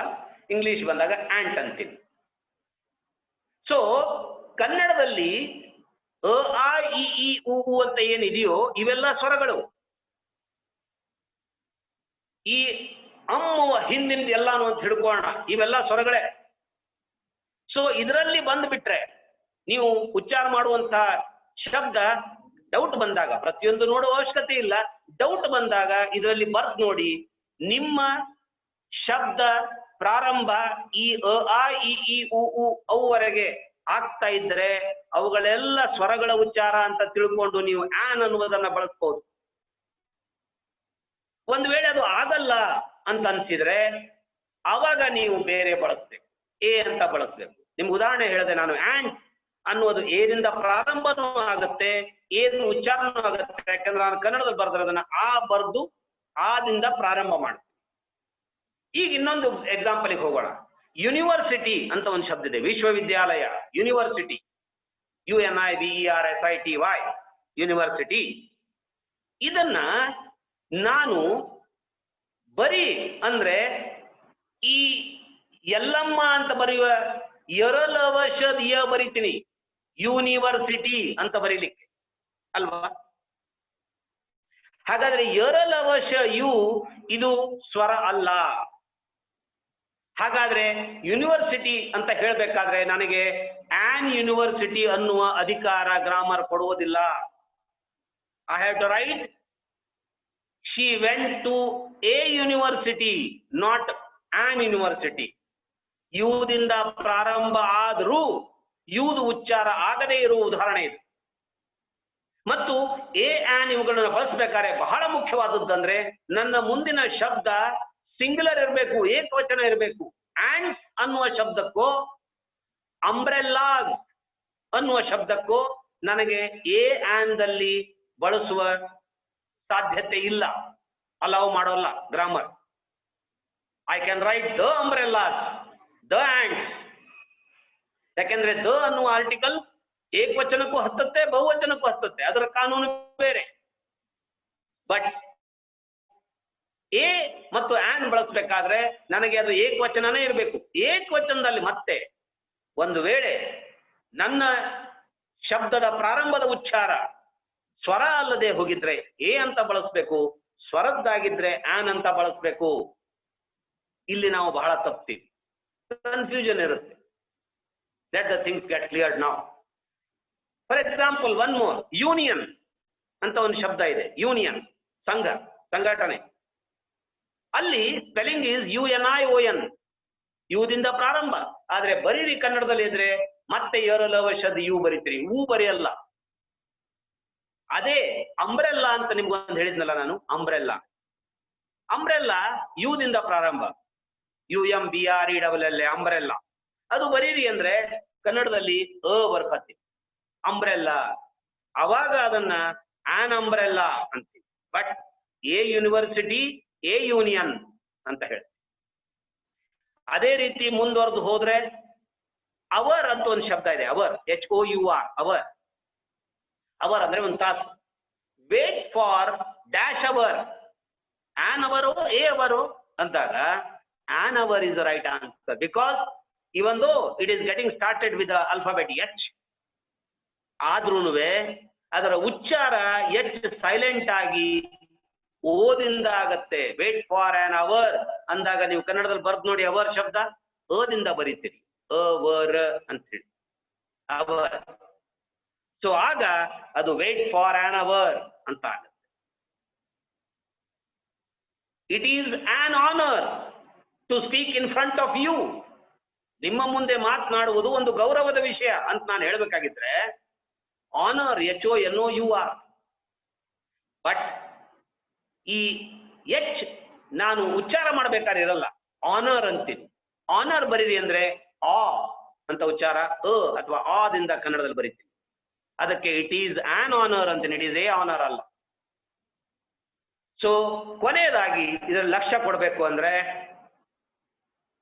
ಮೈ son is dash MLA and my friend's son is dash MP. ಅಂದ್ರೆ ಮೆಂಬರ್ ಆಫ್ ಪಾರ್ಲಿಮೆಂಟ್ ಅಂತೀವಲ್ಲ, MP, MLA ಅಂತ ಬರಿಬೇಕಾದ್ರೆ AMLA ಆನ್ MLA ನಮ್ಗೆಲ್ಲ AMLA ಅನ್ಸುತ್ತೆ, ಯಾಕಂದ್ರೆ M ಎಲ್ರಿ ಸ್ವರ ಅಂತ. ಬರ್ದ್ ನೋಡಿ, MLA, A ಬರೀತೀರಿ, A M ಬರ್ದು ಕೊಡ್ತೀರಿ. ಅಂದ್ರೆ ಪ್ರಾರಂಭ ಸ್ವರದಿಂದ ಇದೆ. ಯಾವಾಗ ಈ ಅಕ್ಷರಗಳನ್ನ ಬೇರೆ ಬೇರೆ ಬರಿಬೇಕಾದ್ರೆ MLA, RSS, MP, NCC ಅನ್ಬೇಕಾದ್ರೆ ಇವೆಲ್ಲ ಶಬ್ದಗಳನ್ನ ನೀವು ಅಕ್ಷರ ಕೊಟ್ಟು ಅದರ ಅಬ್ರಿವೇಷನ್ಸ್ ಬರಿಬೇಕಾದ್ರೆ ನೀವು ಅದನ್ನ ಸ್ವರದಿಂದ ಪ್ರಾರಂಭ ಮಾಡ್ತೀರಿ. ಅದಕ್ಕೆ my son is an MLA, my friend son is an MP. ಇವುಗಳನ್ನೇ ಪ್ರಶ್ನೆಗಳನ್ನ, ಇಂಥ ಪ್ರಶ್ನೆಗಳನ್ನ ನಿಮ್ಮ ಕಾಂಪಿಟೇಟಿವ್ ಎಕ್ಸಾಮ್ಗಳಲ್ಲಿ ಕೇಳ್ತಾರೆ. ನೀವೇನು ಟಿಕ್ ಹಾಕ್ತಿರಲ್ಲ ಅದರಲ್ಲಿ ಇಂಥವು ಬರ್ತಾರೆ. ಆನ್ MLA, AMLA, ಅಥವಾ ಏನೂ ಇಲ್ಲ, ಸುಮ್ಮನೆ my son MLA, my son is MLA, ಇದು ಸರಿನಾ? ಅಥವಾ ಏನೂ ಹಾಕ್ರಿ, any of the above, both are right type ಅಲ್ಲ. ಕಾನೂನು ಒಕ್ಕಾಗಿ ಹೇಳಿ ಇಟ್ ಈಸ್ ಆನ್ MLA, ಯಾಕೆಂದ್ರೆ ಇದು ಸ್ವರದಿಂದಾನೇ ಪ್ರಾರಂಭ ಆಗುತ್ತೆ, ಉಚ್ಚಾರ ಆಗಬೇಕು. That is what is important. Then let us go to the next one, that is definite article the. Definite article the ಅನ್ನುವುದನ್ನ ನಾವು ಸಿಂಗ್ಯುಲರಿಗೂ ಬಳಸಬಹುದು ಮತ್ತು ಪ್ಲೂರಲ್ಲಿಗೂ ಬಳಸಬಹುದು. ಏಕವಚನಕ್ಕೂ ಸರಿ, ಬಹುವಚನಕ್ಕೂ ಸರಿ. The books, the book.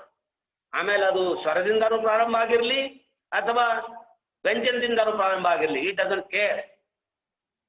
The ಅಂತ ಯಾವಾಗ ಬರಬೇಕು ಅಂದ್ರೆ ಅದು ಯುನಿಕ್ ಇರಬೇಕು, ಅದು ಈಗಾಗಲೇ ಚರ್ಚಿತ ವಿಷಯ ಇರಬೇಕು. ಅವಾಗ ನಾನು ದ ಅನ್ನುವುದನ್ನ ಬಳಸ್ತೀನಿ. ಅವಾಗ ನಾನು ಹೇಳಿದೆ ನೋಡಿ, ಒಂದು ಊರಿನಲ್ಲಿ ಒಬ್ಬ ರಾಜನಿದ್ದ, ಆ ರಾಜನಿಗೆ ಅಂದ ತಕ್ಷಣ the king. Once upon a time there was a king, there was a king ಅಂತೆ. ಎರಡನೇ ಸರಿ ಬಂದಾಗ ದ ಕಿಂಗ್ ಅಂತ ಹಾಕ್ಬೇಕು. The case has come in front of you many times sir. ನೀವು ಬೆಂಚಿಗೆ ಮಾತಾಡಬೇಕಾದ್ರೆ ಈ ಪ್ರಕರಣ ಬಹಳ ಸಾರಿ ನಿಮ್ಮ ಮುಂದೆ ಬಂದಿದೆ ಸರ್, ನಿಮ್ಮ ಗಮನಕ್ಕೆ ತಂದಿದ್ದೀನಿ ಸರ್ ಅಂತ ಹೇಳ್ಬೇಕಾದ್ರೆ the point has come, the case has come, the witness has come. ಅಂದ್ರೆ ಈ ವಿಟ್ನೆಸ್, ಯಾರು ನಾನು ಮಾತಾಡ್ತಾ ಇದ್ದೀನಲ್ಲ, ಈ ಸಾಕ್ಷ್ಯ, ಈ ಪ್ರಕರಣ ಅಂತ ಹೇಳ್ಬೇಕಾದ್ರೆ you can't use a witness, you can't use an witness, you have to use the witness. ಯಾಕೆ? ಅದು ಮೊದಲು ಬಂದಾಗಿದೆ. ಅದಕ್ಕೆ ದ ಕೇಸ್, ಈ ಪ್ರಕರಣ. ಯಾವಾಗ ಈ ಆ ಅನ್ನುವುದು ಕನ್ನಡದಲ್ಲಿ ಬರುತ್ತೋ ಆವಾಗ ದ ಅನ್ನುವ ಆರ್ಟಿಕಲ್ ದಯವಿಟ್ಟು ಬಳಸಿ. ಸೊ ಈ ದ ಬಳಸಕ್ಕೆ ಮತ್ತು ಆನ್ಗಳ ಬಳಕೆ ಸ್ಪೆಷಲಿ ಇನ್ನೂ ಕೆಲವು ಕಾನೂನುಗಳಿದೆ. ಇದನ್ನ ದಯವಿಟ್ಟು ನೋಡ್ಕೊಳ್ಳಿ, ಬಹಳ ಚಿಕ್ಕದಾಗಿದೆ. ಎಲ್ಲಿ ಬಳಸಬೇಕು ದ ಅನ್ನೋದನ್ನ ಅಂತ ಹೇಳ್ತೀವಿ. ಯುನಿಕ್ನೆಸ್ ಅಂದಾಗ ನೀವು ನೋಡ್ಕೊಳ್ಳಿ, ಬೇಕಾದ್ರೆ ಪತ್ರ ಬರಿಬೇಕಾದ್ರೆ ನಾವು the executive engineer, the principal civil judge and JMFC ಅಂತೀವಿ. ಯಾಕೆ? ಒಂದು ತಾಲೂಕಿನಲ್ಲಿ ಪ್ರಿನ್ಸಿಪಾಲ್ ಸಿವಿಲ್ ಜಡ್ಜ್ ಮಾತ್ರ ಒಬ್ಬರೇ ಇರ್ತಾರೆ, ಅಡಿಷನಲ್ ಸಿವಿಲ್ ಜಡ್ಜ್ ಒಬ್ಬರೇ ಇರ್ತಾರೆ. ಫಸ್ಟ್ ಅಡಿಷನಲ್, ಸೆಕೆಂಡ್ ಅಡಿಷನಲ್ ಇರ್ಬೋದು. When you address particularly the first additional, the second additional ಅಂತೀವಿ, ದ ಮ್ಯಾನೇಜರ್ ಅಂತ ಹೇಳ್ತೀವಿ. ಯಾಕೆಂದ್ರೆ ಸಂಸ್ಥೆಗೆ ಮ್ಯಾನೇಜರ್ ಒಬ್ಬೊಬ್ರೆ. That is called the uniqueness. ಆ ಕ್ವಾಲಿಟಿದು ಅದು ಒಂದೇ ಇರಬೇಕಾದ್ರೆ ಅದಕ್ಕೆ ದ ಪ್ರಿನ್ಸಿಪಾಲ್.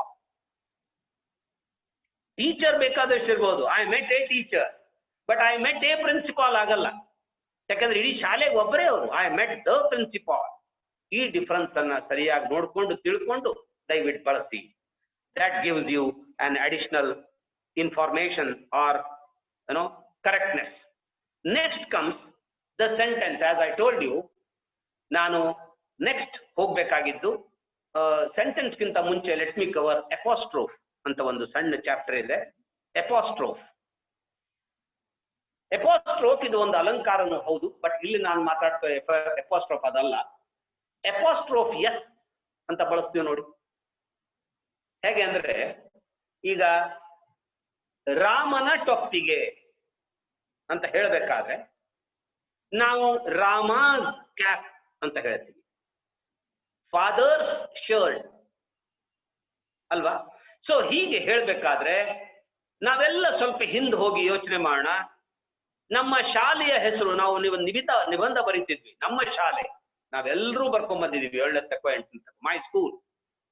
ಅವಾಗ ನೀವು ಸ್ವಲ್ಪ ಯೋಚನೆ ಮಾಡಿ ನನಗೆ ಹೇಳ್ಬೋದಾ, ನನ್ನ ಶಾಲೆಯ ಹೆಸರು ಸೋ ಅಂಡ್ ಸೋ ಏನೋ ಸಕ್ರಿ ಹೈಸ್ಕೂಲು, ಎಂಥದ್ದು ಒಂದು ಇದೆಯೋ ಹೈಸ್ಕೂಲು ಅಂತ ಹೇಳ್ಬೇಕಾದ್ರೆ ನೀವು ಮೈ ಸ್ಕೂಲ್ಸ್ ನೇಮ್ ಅಂದಿದ್ದೀರೋ ಅಥವಾ the name of my school ಅಂದಿದ್ದೀರೋ ಅಂದ್ರೆ, ನನಗನ್ಸೋ ಮಟ್ಟಿಗೆ ನಿಮಗೆ ಸರಿಯಾಗಿ ನೆನಪು ಬಂದ್ರೆ ನೇಮ್ ಆಫ್ ಮೈ ಸ್ಕೂಲ್ ಅಂದಿದ್ದೀರಿ. ಯಾರೂ ಮೈ ಸ್ಕೂಲ್ಸ್ ನೇಮ್ ಅಂತ ಯಾವ ಟೀಚರು ಬರೆಸ್ದಂಗಿಲ್ಲ.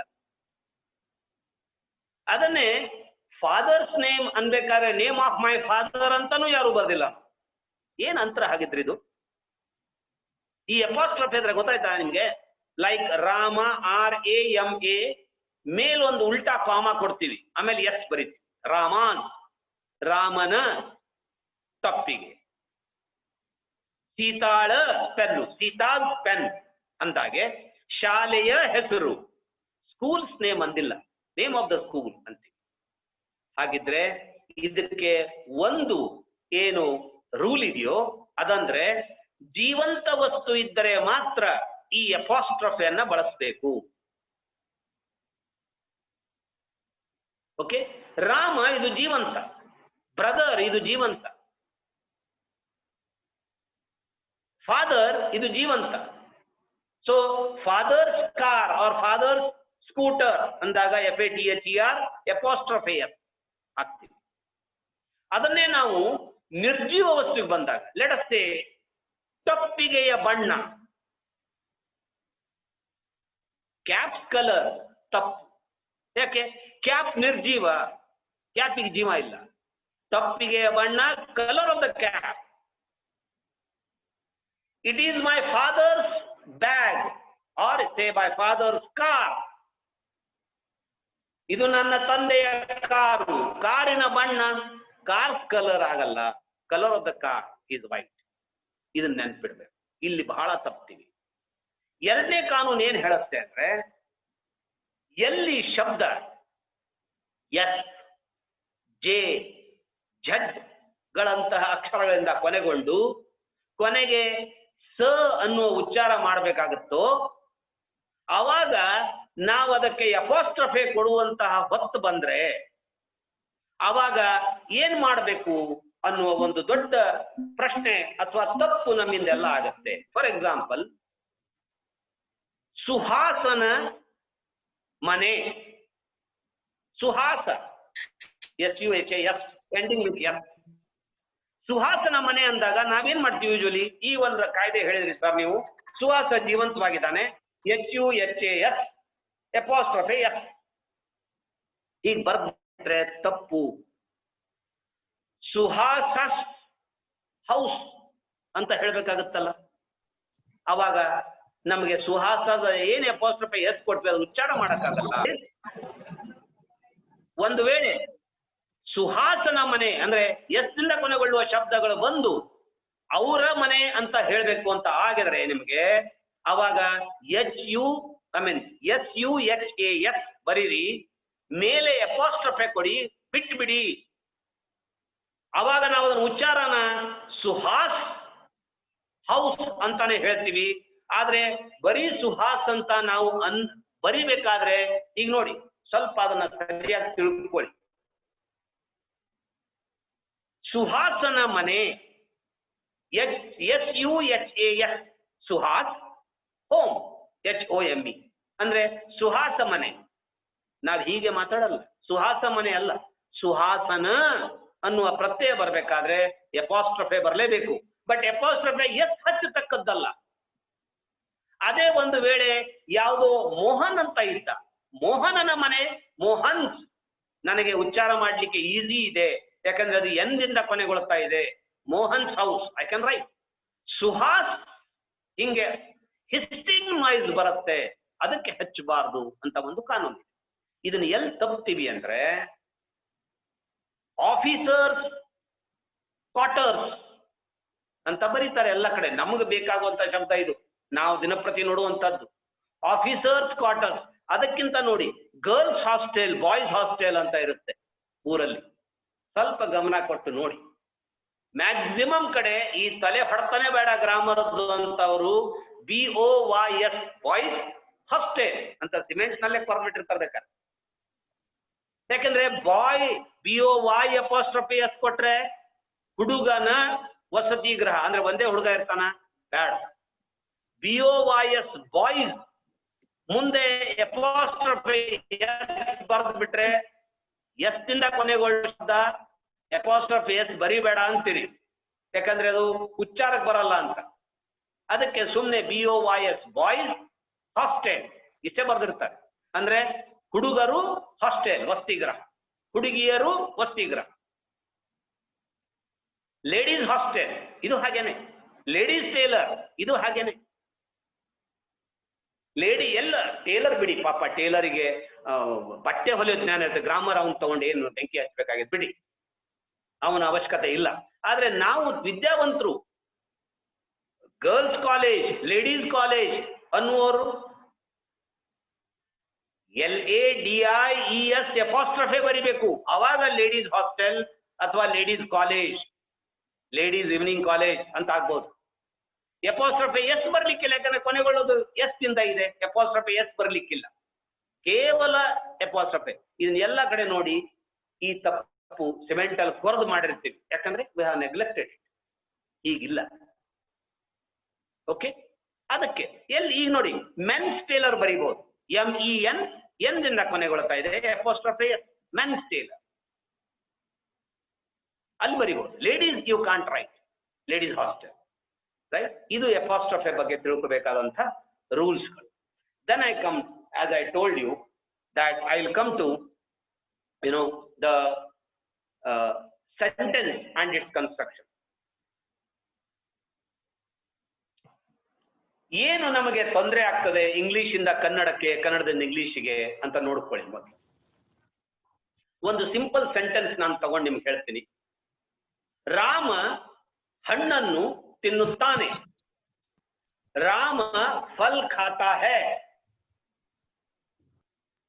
ಅಂತ ಇದ್ರೆ ಮೊದಲು ಬರ್ಲಿ ರಾಮ, ಎರಡನೇದ್ದು ಹಣ್ಣು, ಮೂರನೇದ್ದು ತಿನ್ನುತ್ತಾನೆ. ರಾಮ ಹಣ್ಣು ತಿನ್ನುತ್ತಾನೆ ಅಂತ ಬರುತ್ತೆ ಅಲ್ವಾ? ಸೊ ಇದನ್ನ ನಾನು ಇಂಗ್ಲಿಷಿಗೆ ಟ್ರಾನ್ಸ್ಲೇಟ್ ಮಾಡಬೇಕಾದ್ರೆ ರಾಮ ಈಟ್ಸ್ ಅ ಫ್ರೂಟ್ ಅಂತೀನಿ. I never translate it as Rama fruit eat ಮಾಡಲ್ಲ. ಈ ಒಂದು ಏನ್ ಸಣ್ಣ ತೊಂದರೆ ಇದೆಯೋ ಇದೇ ದೊಡ್ಡದಾಗಿ ನಮ್ ಟ್ರಾನ್ಸ್ಲೇಷನ್ ತೊಂದರೆ ಕೊಡುತ್ತೆ. ಏನಿದೆ ಇದು ಅಂದ್ರೆ, ಕನ್ನಡದ ಗ್ರಾಮರ್ ಪ್ರಕಾರ ವಾಕ್ಯ ಮೊದಲು ಕರ್ತೃ ಅಂದ್ರೆ ಆ ಕೆಲಸವನ್ನು ಮಾಡುವವರು ಯಾರು. ಯಾಕಂದ್ರೆ ಒಂದು ವಾಕ್ಯ ಅಂದ್ರೆ ಒಂದು ಕೆಲಸ ಆಗೋದನ್ನ ಹೇಳ್ತಾ ಇರ್ತೀನಿ ನಾನು. ತಿನ್ನುವ ಕೆಲಸ ನಡೀತಾ ಇರಬೇಕು, ಅವಾಗ ನಾನು ರಾಮ ಹಣ್ಣನ್ನು ತಿನ್ನುತ್ತಾನೆ ಅಂತ ಹೇಳ್ತೀನಿ. ಇದನ್ನ ವರ್ಣನೆ ನಾನು ವಾಕ್ಯ ರೂಪದಲ್ಲಿ ಮಾಡ್ತೀನಿ. ಕನ್ನಡ ಗ್ರಾಮರ ಹೇಳುತ್ತೆ ನನಗೆ ಮೊದಲು ಕರ್ತೃ ಹಾಕಪ್ಪ, ಅವಾಗ ಯಾರು ತಿಂತಾರೆ? ರಾಮ. ಆಮೇಲೆ ಕನ್ನಡದಲ್ಲಿ ವ್ಯಾಕರಣ ಹೇಳುತ್ತೆ, ಏನು ತಿಂತಾನೆ ಅದನ್ನ ಹಾಕು ಅಂದ್ರೆ ಅದು ಕರ್ಮ. ಸೊ ಕರ್ತೃ ಕರ್ಮ ಹಣ್ಣನ್ನು, ಆಮೇಲೆ ಕ್ರಿಯಾಪದ ತಿನ್ನುತ್ತಾನೆ. ಇಂಗ್ಲಿಷ್ ಗ್ರಾಮರ್ ಹೇಳುತ್ತೆ ಮೊದಲು ಕರ್ತೃ ಅಂದ್ರೆ ಸಬ್ಜೆಕ್ಟ್ ಹಾಕು, okay, Rama. Next it advises me to put verb, Rama eat. ಆಮೇಲೆ ಹೇಳುತ್ತೆ you put the object, fruit. So Rama eats a fruit ಅಂತ ಹೇಳುತ್ತೆ. ಈ ಡಿಫರೆನ್ಸ್ ಏನಿದೆಯೋ ಇದೇ ನಮಗೆ ದೊಡ್ಡ ಪ್ರಮಾಣದಲ್ಲಿ ಹೋಗಿ ನಮಗೆ ಟ್ರಾನ್ಸ್ಲೇಷನ್ ಅಲ್ಲಿ ತೊಂದರೆ ಕೊಡುತ್ತೆ. ಸೊ ಇದನ್ನ ಒಂದು ಬೇಸಿಕ್ ಆಗಿ ತಿಳ್ಕೊಂಡ್ರೆ ನಾವು ಈ ಒಂದು ಹರ್ಡಲ್ ದಾಟಬಹುದು. ಏನು ಅಂದ್ರೆ ಕ್ರಿಯಾಪದಕ್ಕೆ ಹೋಗಿ, ವಾಕ್ಯದಲ್ಲಿ ಒಂದು ಕ್ರಿಯಾಪದ ಇರಲೇಬೇಕಾಗುತ್ತೆ. ಈ ಕ್ರಿಯಾಪದಕ್ಕೆ ಹೋಗಿ ನಾವು ಕ್ರಿಯೆ ಯಾರು ಮಾಡುವವರು ಅಂತ ಕೇಳಿದಾಗ ಏನು ಉತ್ತರ ಬರುತ್ತೋ ಅದು ಆ ವಾಕ್ಯದ ಸಬ್ಜೆಕ್ಟ್ ಆಗಿರುತ್ತೆ. ಏನನ್ನು ತಿನ್ನುತ್ತಾನೆ ಅಥವಾ ಯಾರಿಗೆ, ತಿನ್ನುವುದು ಯಾರಿಗೆ ಬೇಡ, ಸಹಾಯ ಮಾಡುವಂತ ಕ್ರಿಯಾಪದದ ಉತ್ತರ ಬರ್ಬೋದಲ್ಲ. ಸೊ ಕ್ರಿಯಾಪದಕ್ಕೆ ಹೋಗಿ ಏನನ್ನು ಅಥವಾ ಯಾರಿಗೆ ಅಂತ ಪ್ರಶ್ನೆ ಮಾಡಿದ್ರೆ what he eats or to whom he helps ಅಂತ ಕೇಳಿದಾಗ the answer what we get is the object of the sentence. So the English grammar says arrange the words in a sentence in this fashion: subject, verb, object, if any. Object may be there or may not be there, but usually a sentence will definitely have a subject and a verb. Rama eats, may end a sentence. If there is a detail called fruit, I say Rama eats a fruit anta ಹೇಳ್ತೀನಿ. So ಈ ಅರೇಂಜ್ಮೆಂಟಿನ ಅಂತರ ಏನಿದೆ, ಬಾಕಿ ಭಾರತೀಯ ಭಾಷೆ ಎಲ್ಲರಲ್ಲೂ ನೋಡಿನಿ, ರಾಮ ಫಲ್ ಖಾತಾ ಹಿಂದಿ ಏನೇ ಬರ್ಲಿ ನಾಳೆ ಟ್ರಾನ್ಸ್ಲೇಷನ್ ನಲ್ಲಿ ಇದನ್ನ ಹಿಡ್ಕೊಳ್ಳಿ, ಮೊದ್ಲೇ ಕ್ರಿಯಾಪದ ಕಂಡ್ಕೋಬೇಕು. That we call it as a verb. ನಾನ್ ನಿಮ್ಗೆ ಅವಾಗ ಹೇಳ್ತಾ ಇದ್ನಲ್ಲ 8 ಇದೆ ಅಂತ, ನೌನ್, ಪ್ರೊನೌನ್, ಅಡ್ಜೆಕ್ಟಿವ್, ವರ್ಬ್ ಅಂತ 4ನೇದ್ದು. ಆ ವರ್ಬ್ ಇದಕ್ಕೆ ಹೋಗಿ ಪ್ರಶ್ನೆ ಮಾಡ್ಬೇಕು, who is doing this action ಅಂದಾಗ ಬರೋದು subject. I have to start my sentence with a subject. Then I have to put my verb. Rama eats. Then what he eats or to whom he helps. Rama helps my brother or Rama eats a fruit. Put the object afterwards. So idan nenpitkondu hodre it helps a lot. This makes our life easy while translating from one language to other language. Then comes the most important one, that is tenses. So tenses ಅಂದ್ರೆ ಕನ್ನಡದಲ್ಲಿ ಇದಕ್ಕೆ ಕಾಲಗಳು ಅಂತಾರೆ. ಕಾಲ ಅಂದ್ರೆ ಕ್ರಿಯೆ ನಡೆಯುವ ಹೊತ್ತು. Tenses tell you the time of the action taking place. When is the action happening? When has the action happened? The details of this is given by the verb. So tenses ಮತ್ತೆ verb ಅಥವಾ forms of the verb, ಕ್ರಿಯಾಪದದ ರೂಪಗಳು ಬೇರೆ ಅಲ್ಲ. ಹಾಗಾದ್ರೆ ನಮ್ಮ ಹತ್ರ ಏನು ಕ್ರಿಯಾಪದಗಳಿವೆ ಅನ್ನೋದನ್ನ ನೋಡ್ಕೋಣ ಮತ್ತು ಅವುಗಳ ರೂಪಗಳೇನಿದೆ ನೋಡ್ಕೋಣ. then we'll come to tenses. ನೋಡಿ, ಮೊದಲನೇದಾಗಿ ಈ ಟೆನ್ಸಸ್ ಕಾಲಗಳನ್ನು ಹೇಳುತ್ತೆ ಅಂದಾಗ ನಾನು ನಿಮಗೆ ಕನ್ನಡದಲ್ಲಿ ಮೊದಲು ಹೇಳ್ತೇನೆ. ಒಂದೇನೋ ತಿನ್ನು ಅನ್ನೋದೇ ತಗೋಣ. ಎಕ್ಸಾಂಪಲ್, ರಾಮ ಹಣ್ಣನ್ನು ತಿನ್ನುತ್ತಾನೆ, ರಾಮ ಹಣ್ಣನ್ನು ತಿಂದ, ರಾಮ ಹಣ್ಣನ್ನು ತಿನ್ನುವುದು, ರಾಮ ಹಣ್ಣನ್ನು ತಿನ್ನುತ್ತಾ ಇರುವನು, ರಾಮ ಹಣ್ಣನ್ನು ತಿನ್ನುತ್ತಾ ಇದ್ದಾನೆ, ತಿನ್ನುತ್ತಾ ಇದ್ದ ಅನ್ಬೇಕಾದ್ರೆ ನಾನು ಬರೀ ಈ ತಿನ್ನು ಅನ್ನುವ ಒಂದು ಕ್ರಿಯಾಪದವನ್ನ ಮಾತ್ರ ಬದಲಾಯಿಸ್ತಾ ಇದ್ದೀನಿ. ನನ್ನ ಈ 2 ಶಬ್ದ ರಾಮ ಹಣ್ಣು ಇದು ಹಾಗೆ ಉಳಿತಾ ಇದೆ. ಯಾವುದೇ ನಾನು ಕಾಲದ ಮಾತಾಡ್ಲಿ, ನಿನ್ನೆ ರಾಮ ಒಂದು ಹಣ್ಣನ್ನು ತಿಂದ, ನಾಳೆ ರಾಮ ಒಂದು ಹಣ್ಣನ್ನು ತಿನ್ನುವನು. ರಾಮ ಒಂದು ಹಣ್ಣನ್ನು ನಾನು ಬದಲಾಯಿಸ್ತಾ ಇಲ್ಲ. So as the tense changes, my verb changes. It means the change in verb decides the tense of a sentence ಅಂತ ಆಯ್ತು. ಅದಕ್ಕೆ ನಾನು ಹೇಳ್ತಾ ಇದ್ದೆ, ವರ್ಬ್ ಯಾವುದೇ ಒಂದು ಶಬ್ದ ನೋಡ್ಕೊಂಡ್ರೆ ಕ್ರಿಯಾಪದ ಅಂತ ಗೊತ್ತಾದ್ರೆ ಅದರ 3 ರೂಪಗಳನ್ನು ನೋಡ್ಕೊಳ್ರಿ. ಅಂದ್ರೆ V1, V2, V3 ಅಂತ ನಮಗೆ ಹೈಸ್ಕೂಲ್ ಲೆವೆಲ್ ಅಲ್ಲಿ ಕಲಿಸಿದ್ದಾರೆ. Present, past and participle. ಮತ್ತು ಅನ್ಫಾರ್ಚುನೇಟ್ಲಿ ಇಂಗ್ಲಿಷ್ ಭಾಷೆಯಲ್ಲಿ ಪ್ರತಿಯೊಂದು ಕ್ರಿಯಾಪದವನ್ನ ಬೈಹಾರ್ಟ್ ಮಾಡಿಯೇ ಅದರ 3 ರೂಪ ಅಂತ ತಿಳ್ಕೋಬೇಕು. ಯಾವುದೇ ರೂಲ್ಸ್ ಇಲ್ಲ. ನಾನು ಹಾಗೆ ನಿಮ್ಗೊಂದು ಹೇಳಿದ್ದೆ, ಮೀಡಿಯಂ ಅನ್ನುವ ಶಬ್ದ ನೌನಿನ ಪ್ಲೂರಲ್ ಮೀಡಿಯಾ ಇದೆ, ಮೀಡಿಯಮ್ಸ್ ಅಲ್ಲ. ರೂಲ್ ಯಾವುದೂ ಇಲ್ಲ. ಅದೇ ರೀತಿ ಈ ಒಂದು ಕಾಲ್ ಅಂತ ಶಬ್ದ ಇದೆ. ಕಾಲ್ ಅಂದ್ರೆ ಕರೆ. ಏ ಕಾಲ್ ಮೈ ಫ್ರೆಂಡ್ ಅಂತ ಹೇಳ್ತೀವಿ. ಹಾಗೆ ಕಾಲ್ ಇದು V1 ಪ್ರೆಸೆಂಟ್ ರೂಪ. ಪಾಸ್ಟ್ ರೂಪ ಕಾಲ್ಡ್, CALLED. ಇದರ ಭೂತಕೃದ್ವಾಚಕ ಕಾಲ್ಡ್ ಅಂತ ಇದೆ. ಆದ್ರೆ ಇದು ಹೀಗೆ ಇರುತ್ತೆ ಅಂತಲ್ಲ. ಫಾರ್ ಎಕ್ಸಾಂಪಲ್ ಗೋ, ಇದನ್ನ ನೋಡಿ, ಗೋ, ವೆಂಟ್, ಗಾನ್, ಒಂದಕ್ಕೊಂದು ಸಂಬಂಧನೂ ಇಲ್ಲ. ಮತ್ತೆ ಯಾಕೆ ಹಾಗೆ ಮಾಡಿದ್ರು? ಗೋ, ಗೋಡ್, ಗೋಡ್ ಇಟ್ಟಿದ್ರೆ ಏನೂ ಕಳ್ಕೊತಾ ಇರ್ಲಿಲ್ಲ ಅವರು. ಆದ್ರೆ ನಮಗೆ ತೊಂದರೆ ಕಡಿಮೆ ಆಗ್ತಿತ್ತು ಅಂತ ಇಟ್ಟಿದಾರೋ ಏನೋ ಗೊತ್ತಿಲ್ಲ. ಬಟ್ ಇದು ಇದೆ, ಇದನ್ನ ಪ್ರಶ್ನೆ ಮಾಡೋ ಹಕ್ಕಿಲ್ಲ. ಅದಕ್ಕೆ ಸುಮ್ಮನೆ ನಾವು ಅದನ್ನ ಫಾಲೋ ಮಾಡೋದೊಂದೇ ನಮ್ ಒಂದು ಪರ್ಯಾಯ ಉಳಿದಿದೆ. So please be careful. ಯಾವುದೇ ಒಂದು ಕ್ರಿಯಾಪದ ಅಂತ ನಿಮ್ಮ ಕಣ್ಣು ಮುಂದೆ ನಿಮ್ಮ ಕಾಂಟ್ಯಾಕ್ಟ್ ಅಲ್ಲಿ ಬಂದ್ರೆ ಅದರ 3 ರೂಪವನ್ನ ತಿಳ್ಕೊಳ್ಳೋದು ಬಿಡಬೇಡಿ. ಅದೇ ರೀತಿ ಇನ್ನೂ ವಿಚಿತ್ರವಾಗಿದೆ, ಕೆಲವೊಂದು ಕ್ರಿಯಾಪದಗಳಿಗೆ 3 ರೂಪಗಳು ಸೇಮ್ ಉಳಿಯುತ್ತೆ. Hit, hit, hit, cut, cut, cut, ಚೇಂಜೇ ಆಗಲ್ಲ. ಒಂದೇನಾದ್ರು ಇಟ್ಟಿದ್ರೆ ಅದಕ್ಕೆ ನಾವು ವೈಜ್ಞಾನಿಕ ಅಂತ ಕರಿತೀವಿ. Hit, hitted, hitted. Go, goed, goed. ಏನಾಗ್ತಿತ್ತು? ಎಷ್ಟು ಈಸಿ ಇರ್ತಿತ್ತು ಕಲಿಯೋದು, ಬರೆಯೋದು. ಇಲ್ಲಪ್ಪ, ಅವ್ರದೊಂದೇನೋ ಒಂದು ಇದೆ. ನಮ್ ಕಡೆ ಹೇಳ್ತಾರಲ್ಲ, ಶಿವಪ್ಪ ನಾಯಕನ ಶಿಸ್ತು ಅಂತ. ಇದೆ ಅಪ್ಪ, ನಾವು ಹ್ಯಾವ್ ಟು ಫಾಲೋ ಇಟ್. ನಮ್ಗದು ಹೊಟ್ಟೆ ಭಾಷೆಯಾಗಿ ಪರಿವರ್ತನೆ ಆಗ್ಬಿಟ್ಟಿದೆ. ಈಗ ಅದನ್ನ ನಾವು ಫಾಲೋ ಮಾಡ್ಬೇಕಾಗಿದೆ. So let us follow it, no other go. ಅಂದ್ರೆ ಲೆಟ್ ಅಸ್ ಬಿ ಕೇರ್ಫುಲ್. ಒಂದು ಶಬ್ದವನ್ನ ಹಾಗೆ ಬಿಡ್ಕೊಡ್ಬೇಡಿ, 3 ರೂಪಗಳನ್ನು ತಿಳ್ಕೊಳ್ಳಿ. ಆಗ ನಮಗೆ ಅದನ್ನ ಸರಿಯಾದ ರೂಪಕ್ಕೆ ತರಲು ಅನುಕೂಲ ಆಗತ್ತೆ. ಟೆನ್ಸ್ ಹಾಗಿದ್ರೆ ನೋಡೋಣ. ಈಗ ಟೆನ್ಸ್ ನಲ್ಲಿ ನೋಡಿ, ನಾನು ಕ್ರಿಯಾಪದ ಇನ್ನೊಂದು 2 ನಿಮಿಷ ನಿಮ್ಗೆ ಕ್ರಿಯಾಪದ ಬಗ್ಗೆ ಹೇಳ್ತೀನಿ. Because verb is the most important. ಹಾಗೆ ಈ ಟೆನ್ಸ್ ಇಂಗ್ಲಿಷ್ ಭಾಷೆಯಲ್ಲಿ ಇಂಪಾರ್ಟೆಂಟ್, ಹಾಗೆ ವರ್ಬ್ ಪಾರ್ಟ್ಸ್ ಆಫ್ ಸ್ಪೀಚ್ ನಲ್ಲಿ ಇಂಪಾರ್ಟೆಂಟ್. ವರ್ಬ್ ಅಲ್ಲಿ ಒಂದು ಆಕ್ಷನ್ ವರ್ಬ್ ಇದೆ.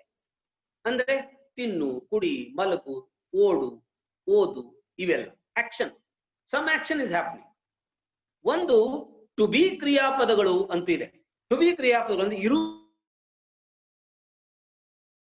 ಏನು ಆಕ್ಷನ್ ಇರಲ್ಲ. ನೀವು ಒಬ್ಬ ವಕೀಲರಿದ್ದೀರಿ. I am a government employee, ನಾನೊಬ್ಬ ಸರ್ಕಾರಿ ನೌಕರ ಅಂತ ಹೇಳ್ಬೇಕಾರೆ I am, you are, they are, he is my father, she is my teacher ಅನ್ಬೇಕಾದ್ರೆ ಈಸ್, ಆರ್, ಆಮ್ ಇವುಗಳೆಲ್ಲ ಬರೀ ಇರುವಿಕೆಯನ್ನು ಸೂಚಿಸುವಂತಹ ಕ್ರಿಯಾಪದಗಳು. ಇವು ಕ್ರಿಯಾಪದಗಳೇ. 1. Next, cow is a useful animal ಅಂತ ಹೇಳ್ತೀನಿ. ಕೌ ಹ್ಯಾಸ್ 2 ಹಾರ್ನ್ಸ್ ಅಂತ ಹೇಳ್ತೀನಿ. ಕೌ ಹ್ಯಾಸ್ 2 ಹಾರ್ನ್ಸ್ ಅಂದ್ರೆ ಆಕಳಿಗೆ 2 ಕೋಡುಗಳಿವೆ. ಅಂದ್ರೆ ಏನಿದೆ? 2 ಕೋಡುಗಳನ್ನು ಹೊಂದಿದೆ. ಸೊ ಈ ಹೊಂದಿರುವಿಕೆ ಅಂತ ಏನಿದೆಯೋ, I have 10 rupees in my pocket. I have, ಇದರಲ್ಲಿ ಈಸು ಇಲ್ಲ, ಯಾವ ಆಕ್ಷನ್ ಇಲ್ಲ. ಬಟ್ ನಾನು ಏನು ಹೊಂದಿದ್ದೇನೆಯೋ ಅದೇ ಅದರ ಕ್ರಿಯಾಪದ. ಅವುಗಳಿಗೆ ನಾನು ಟು ಹ್ಯಾವ್ ವರ್ಬ್ ಅಂತೀನಿ. ಹಾಗೆ ಅದು ಈಸ್, ಆಮ್, ಆರ್, ವೇರ್ ಅಂತಿತ್ತು. ಇದು ಟು ಹ್ಯಾವ್ ಕ್ರಿಯಾಪದಗಳು 3 ಇದೆ. Have, has, had, HAD. So ಇವುಗಳೆಲ್ಲ ಕ್ರಿಯಾಪದಗಳು. ಇವುಗಳು ಮುಖ್ಯ ಕ್ರಿಯಾಪದಗಳಾಗೂ ಕೆಲಸ ಮಾಡಬಹುದು. ಮುಖ್ಯ ಕ್ರಿಯಾಪದ ಅಂದ್ರೆ ಬೇರೆ ಯಾವುದೇ ಕ್ರಿಯಾಪದ ಇರಲ್ಲ. ವಾಕ್ಯದಲ್ಲಿ ಇವಷ್ಟೇ ಇರ್ತವೆ. I have a new pen, she has a new car ಅಂತ ಹೇಳಿದೆ. Akbar had a big army ಅಂದ, ಇತ್ತು, ಹೊಂದಿದ್ದ ಅಂತ ಹೇಳ್ದ. ಸೊ ಇವುಗಳು ಹೀಗೂ ಕೆಲಸ ಮಾಡತ್ತೆ. ಕೆಲವೊಂದ್ ಸಾರಿ ಇವುಗಳು ಹೆಲ್ಪಿಂಗ್ ವರ್ಬ್ ಆಗಿ ಬರುತ್ತೆ, ಕೆಲವೊಂದು ಟೆನ್ಸಿನ ಅವಶ್ಯಕತೆ ಬೀಳುತ್ತೆ. ಅವಾಗ ಈ ಟು ಬಿ ಕ್ರಿಯಾಪದಗಳು ಮತ್ತು ಟು ಹ್ಯಾವ್ ಕ್ರಿಯಾಪದಗಳು ಮತ್ತು ಟು ಡೂ ಕ್ರಿಯಾಪದಗಳು ಇವೆಲ್ಲ ಹೆಲ್ಪಿಂಗ್ ವರ್ಬ್ ಆಗಿ ಬರುತ್ತೆ. ಆಕ್ಷನ್ ವರ್ಬ್ ಗಳಿಗೆ ಅವುಗಳ ರೂಪಗಳನ್ನ ಬದಲಾಯಿಸುವಾಗ ಇವು ಹೆಲ್ಪಿಂಗ್ ವರ್ಬ್ ಆಗಿ ಕೆಲಸ ಮಾಡುತ್ತೆ. ರೈಟ್? ಇವುಗಳನ್ನ ನಾವು ಟೆನ್ಸ್ ನಲ್ಲಿ ನೋಡೋಣ. ಈಗ ಟೆನ್ಸ್ ನೋಡ್ಬೇಕಾದಾಗ ನಾವು ಮುಖ್ಯವಾಗಿ ಈ ಕಾಲಗಳು ಅಂದ್ರೆ ಏನು, ಏನ್ ಬೈಫರ್ಕೇಶನ್ ಹೇಗೆ ಮಾಡ್ಬೇಕು ಅನ್ನೋದಾಗಿ ತಿಳ್ಕೊ. ನನಗೆ ಯಾವಾಗ್ಲೂ ಅನ್ಸುತ್ತೆ, ಒಂದು ಭಾಷೆಯ, ಈಗ ಕನ್ನಡದಲ್ಲಿ ನಮಗೆ ಯಾರು ಅಂದ್ರೆ ನನ್ನ ಮಾತೃಭಾಷೆಯಲ್ಲಿ ನನಗೆ ಯಾರು ಕಲಿಸಿದ್ರು ಇದನ್ನ, ಇಷ್ಟು ಜಟಿಲವಾದಂತಹ ಒಂದು. ಸೊ ನಾವು ಟೆನ್ಸಸ್ ಅನ್ನುವುದರ ಬಗ್ಗೆ ತಿಳ್ಕೊತಾ ಇದ್ವಿ. ನಾ ನಿಮಗೆ ಈ ಕಾಲಘಟ್ಟ ಅಥವಾ ಕಾಲ ಅಂತೀವಲ್ಲ, ಒಂದು ಕ್ರಿಯಾಪದ ನಡೆಯುವ ಕಾಲ ಅನ್ನುವುದನ್ನು ಸ್ವಲ್ಪದಲ್ಲಿ ತಿಳಿಸ್ಕೊಡೋ ಪ್ರಯತ್ನ ಮಾಡ್ತೀನಿ. ನೋಡಿ, ನನ್ನ ಕೈಯಲ್ಲಿ ಒಂದು ಬಾಳೆಹಣ್ಣಿದೆ ಅನ್ನೋದನ್ನ ನೀವು ಸ್ವಲ್ಪ ಒಂದು ಊಹೆ ಮಾಡ್ಕೊಳ್ಳಿ, ಕಲ್ಪನೆ ತಂದ್ಕೊಳ್ಳಿ. ಒಂದು ಬಾಳೆಹಣ್ಣು ನನ್ನ ಕೈಯಲ್ಲಿ ಹಿಡ್ಕೊಂಡು ನೀವು ನನಗೆ ಕೇಳಿದ್ರೆ ಏನ್ ಮಾಡ್ತೀರಿ ಅಂದ್ರೆ, ನಾನು ಹೇಳ್ತೀನಿ ನಾನು ಒಂದು ಬಾಳೆಹಣ್ಣನ್ನು ತಿನ್ನುತ್ತೇನೆ. Let the things be very clear ಕನ್ನಡದಲ್ಲಿ, ಮತ್ತೆ then will translate it to English. ಮೊದಲು ಕಾಲವನ್ನು ತಿಳ್ಕೊ. ಈಗ ಇದು ಬಾಳೆಹಣ್ಣಿದೆ, ಇದ್ರ ಸಿಪ್ಪೆನ ಸುಲ್ದಿಲ್ಲ. ನೀವು ನನಗೆ ಕೇಳಿದ್ರೆ ನಾನು ಬಾಳೆಹಣ್ಣನ್ನು ತಿನ್ನುತ್ತೇನೆ ಅಂತ ಹೇಳ್ತೀನಿ. ಅದನ್ನೇ ನಾನು ಈ ಸಿಪ್ಪೆ ಸುಲಿದು ಒಂದು 2 ಸಾರಿ ಕಚ್ಚಿ ತಿಂದಿದ್ದೇನೆ. ಅವಾಗ ನೀವು ಬಂದು ಕೇಳಿದ್ರೆ ನಾನು ಇದೇ ಪ್ರಶ್ನೆಗೆ ಉತ್ತರ ನಾನು ಬಾಳೆಹಣ್ಣನ್ನು ತಿನ್ನುತ್ತಾ ಇದ್ದೇನೆ ಅಂತ ಹೇಳ್ತೀನಿ. ಏನಿದ್ರ ಅರ್ಥ? ಎರಡರ ಡಿಫ್ರೆನ್ಸ್ ಏನು ಅಂದ್ರೆ, ಮೊದಲು ನಾನು ಬಾಳೆಹಣ್ಣನ್ನು ತಿನ್ನುತ್ತೇನೆ ಅಂದಾಗ ಬರೀ ಅದರ ತಯಾರಿ ಇತ್ತು, ಮತ್ತೆ ನನ್ನ ಮನಸ್ಸಿನ ಇಚ್ಛೆಯನ್ನ ವ್ಯಕ್ತಪಡಿಸಿದ್ದೇನೆ. ಕ್ರಿಯೆ ಪ್ರಾರಂಭವಾಗಿಲ್ಲ ಆಗಿನ ಹೊತ್ತು. ಇದನ್ನ ನೀವು ಇಮ್ಯಾಜಿನ್ ಮಾಡ್ಕೊಂಡು ಎಲ್ಲಿಗೂ ಹೋಗಿ ಹಚ್ಕೋಬಹುದು. ನೀವು ಮನೆಯಲ್ಲಿ ಬ್ಯಾಗ್ ತಗೊಂಡು ರೆಡಿ ಆಗಿದ್ದೀರಿ, ಯಾರೋ ಕೇಳ್ತಾರೆ, ಅವಾಗ ಹೇಳ್ತೀರಿ ನಾನು ಕೋರ್ಟಿಗೆ ಹೋಗುತ್ತೇನೆ ಅಂದ್ರೆ ಇದು ನಿಮ್ಮ ಇಚ್ಛೆ ಅಷ್ಟೇ. ನೀವು ಕೋರ್ಟಿಗೆ ಇನ್ನೂ ಹೊರಟಿಲ್ಲ, ನೀವು ಕೋರ್ಟ್ ಮುಟ್ಟಿಲ್ಲ, ಕೋರ್ಟಿನ ದಾರಿಯಲ್ಲೂ ಇಲ್ಲ, ನಿಮ್ಮ ಮನೆಯಲ್ಲೇ ನಿಂತು ನೀವು ಹೇಳ್ತಾ ಇರೋ ಮಾತಿದು. ಅದು ಒಂದು ಕಾಲ. ಎರಡನೇದ್ದು ನಾನು ಹೇಳಿದ್ನಲ್ಲ, ನಾನು ಸ್ವಲ್ಪ ಅರ್ಧ ತಿಂದಿದ್ದೀನಿ, ಇನ್ನೂ ಅರ್ಧ ಉಳಿದಿದೆ. ಇದರ ಅರ್ಥ ಕೆಲಸ ಪ್ರಾರಂಭವಾಗಿದೆ, ಕೆಲಸ ಪೂರ್ಣವಾಗಿಲ್ಲ, ಅದರ ಮಧ್ಯದ ಒಂದು ಕಾಲಾವಧಿ. ನನಗ್ ಬಂದು ಕೇಳಿದ್ರೆ ನಾನು ಹೇಳ್ತಾ ಇದ್ದೀನಿ ನನ್ನ ಕ್ರಿಯಾಪದ ಬದಲಾಗ್ಬಿಡ್ತು. ನಾನು ಮೊದಲು ಹೇಳ್ತಾ ಇದ್ದೆ ನಾನು ಬಾಳೆಹಣ್ಣನ್ನು ತಿನ್ನುತ್ತೇನೆ, ಈಗ ಹೇಳ್ತಾ ಇದ್ದೀನಿ ನಾನು ಬಾಳೆಹಣ್ಣನ್ನು ತಿನ್ನುತ್ತಾ ಇದ್ದೇನೆ. ನೀವಂತೀರಿ ನಾನು ನ್ಯಾಯಾಲಯಕ್ಕೆ ಹೋಗುತ್ತಾ ಇದ್ದೇನೆ. ಇದರ ಅರ್ಥ ನೀವು ಪ್ರಾರಂಭಿಸಿದಿರಿ, ಇನ್ನೂ ಮುಟ್ಟಿಲ್ಲ.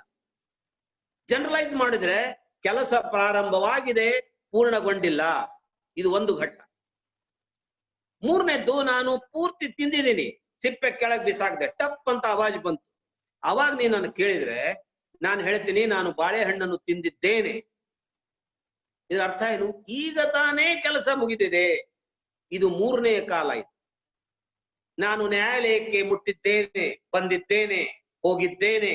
ಯಾರಿಗೋ ಕಾಲ್ ಮಾಡಿ ಹೇಳ್ತೇನೆ ನಾನು ನ್ಯಾಯಾಲಯಕ್ಕೆ ಹೋಗಿದ್ದೇನೆ ಅಂದ್ರೆ ನೀವು ನ್ಯಾಯಾಲಯ ಮುಟ್ಟಿದ್ದೀರಿ, ಕೆಲಸ ಪೂರ್ಣಗೊಂಡಿದೆ, ಆಗ ತಾನೇ ಇರ್ಬೇಕಷ್ಟೇ. ಇದು ಒಂದು ಕಾಲಾವಧಿ, ಒಂದು ಕಾಲಘಟ್ಟ. ಇದು ಇನ್ನೂ ಒಂದಿದೆ. ಏನು ನೋಡಿ, ಇವೆಲ್ಲ ನಡೀತಾ ಇರೋದು ಮತ್ತು ವರ್ತಮಾನ ಕಾಲದಲ್ಲೇ ಈಗ ನಡೀತಿದ್ಯಾ? ನಿಮ್ ಕಣ್ಣು ಮುಂದೆ ಹಿಡಿದಿನಿ ನಾನು ಬಾಳೆಹಣ್ಣು. ಯಾಕಂದ್ರೆ ನಮಗೆ 3 ಕಾಲಗಳಿದೆ ಅನ್ನೋದು ಗೊತ್ತಿದೆ. ವರ್ತಮಾನ ಕಾಲ, ಭೂತಕಾಲ, ಭವಿಷ್ಯತ್ ಕಾಲ. ವರ್ತಮಾನ ಅಂದ್ರೆ ಈಗ ನಡೆದಿರೋದು. ಈಗ ನಡೆದಿರೋದ್ರಲ್ಲೇ ನಾನು 3 ಕಾಲಘಟ್ಟಗಳು ಅಂತ ತೊಗೊಳ್ತೇನೆ. ಇದು ಭೂತದ್ದಲ್ಲ ಮಾತು ಅಥವಾ ಭವಿಷ್ಯದ್ದಲ್ಲ, ಈಗಿಂದೇ ಮಾತಾಡ್ತಾ ಇದ್ದೀನಿ ನಾನು. ಇದ್ರಲ್ಲಿ 3 ಬಂತು: ತಿನ್ನುತ್ತೇನೆ, ತಿನ್ನುತ್ತಾ ಇದ್ದೇನೆ, ತಿಂದಿದ್ದೇನೆ. ಇನ್ನೂ ಒಂದಿದೆ. ಏನಂದ್ರೆ, ಒಂದು ಯಾವುದೋ ಸಂಯುಕ್ತ ಕರ್ನಾಟಕ ಪೇಪರ್ ಅಂತ ತಿಳ್ಕೊಳ್ಳಿ ಅಪ್ಪ, ಯಾವುದೋ ಡೆಕ್ಕನ್ ಹೆರಾಲ್ಡ್. ಒಂದು 5 ವರ್ಷದಿಂದ ನೀವು ಮನೆಗೆ ಹಾಕ್ಸ್ಕೋತಾ ಇದ್ದೀರಿ, ಇವತ್ತು ಬಂದಿದೆ, ಓದಿದ್ದೀರಿ. ಯಾರು ಕೇಳಿದ್ರೆ ನೀವು ಇದೇ ರೀತಿ ಹೇಳ್ತೀರಲ್ವಾ, ನಾನು ಕಳೆದ 5 ವರ್ಷಗಳಿಂದ ಡೆಕ್ಕನ್ ಹೆರಾಲ್ಡ್ ಪೇಪರ್ ಓದುತ್ತಾ ಬಂದಿದ್ದೇನೆ. ನೋಡಿ, ಇದು ಒಂದಿದೆ, ಓದುತ್ತಾ ಬಂದಿದ್ದೇನೆ, ಓದುತ್ತೇನೆ, ಓದುತ್ತಾ ಇದ್ದೇನೆ, ಓದಿದ್ದೇನೆ, ಓದುತ್ತಾ ಬಂದಿದ್ದೇನೆ. ನಾನು ಪ್ರತಿದಿನ 5 ವರ್ಷಗಳಿಂದ ನಾನು ಪ್ರತಿದಿನ ಒಂದು ಬಾಳೆಹಣ್ಣನ್ನು ತಿನ್ನುತ್ತಾ ಬಂದಿದ್ದೇನೆ. ಎಲ್ಲ ಕ್ರಿಯಾಪದಗಳಿಗೂ ಅನ್ವಯಿಸಬಹುದು ಇದನ್ನ ನಾವು. ಸೊ ಇದು ಒಂದು ಕಾಲಘಟ್ಟ ಇದೆ, ಇದು ಒಂದಿದೆ.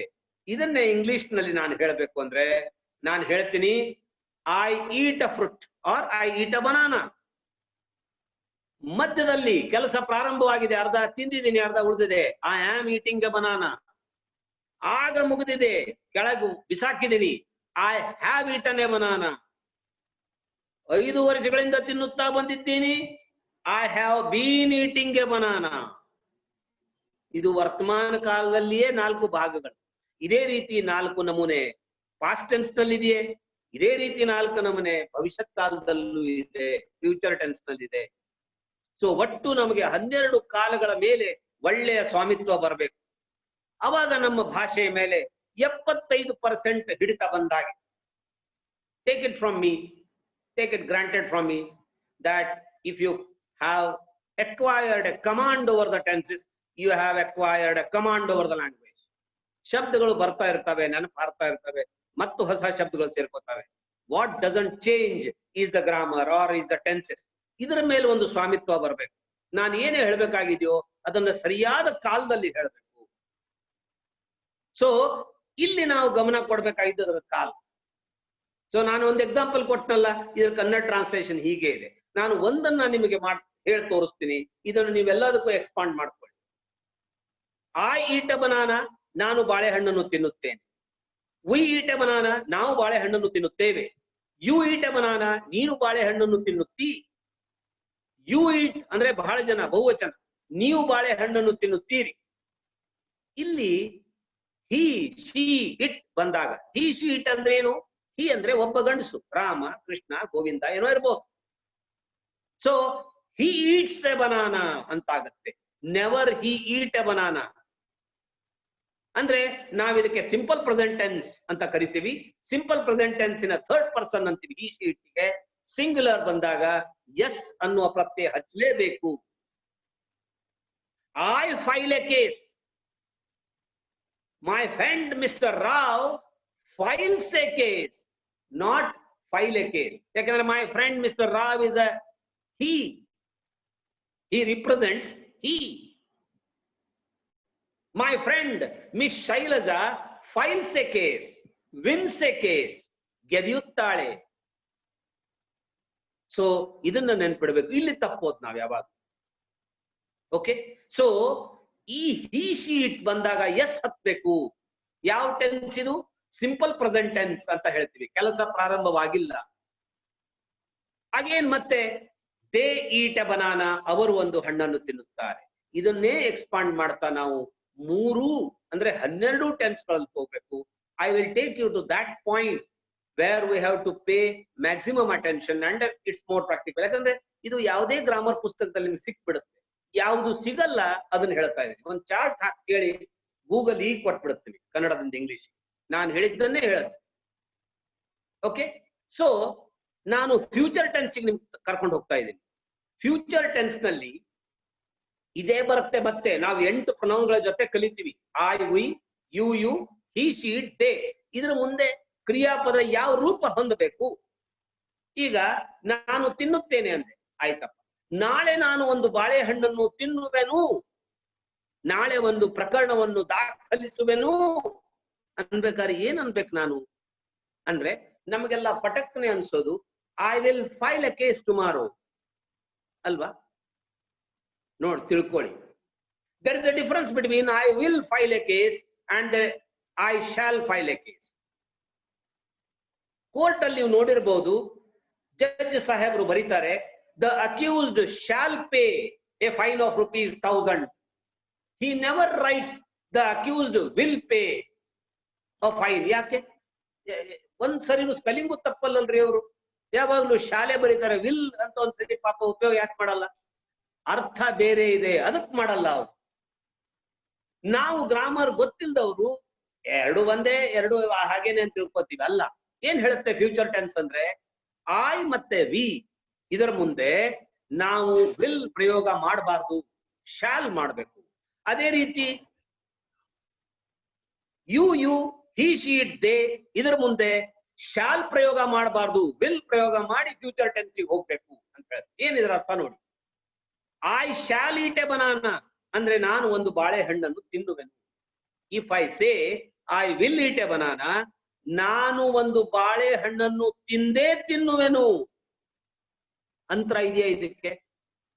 ಇದು ಒಂದು ಭಾಷೆ ಕೊಟ್ಟ ಹಾಗೆ. I am giving some confirmation.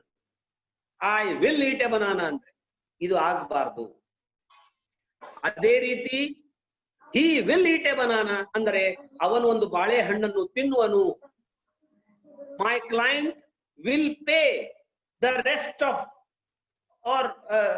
The money, ಉಳಿದ ಹಣವನ್ನ ಕೊಡುವನು. ಇಷ್ಟೇ.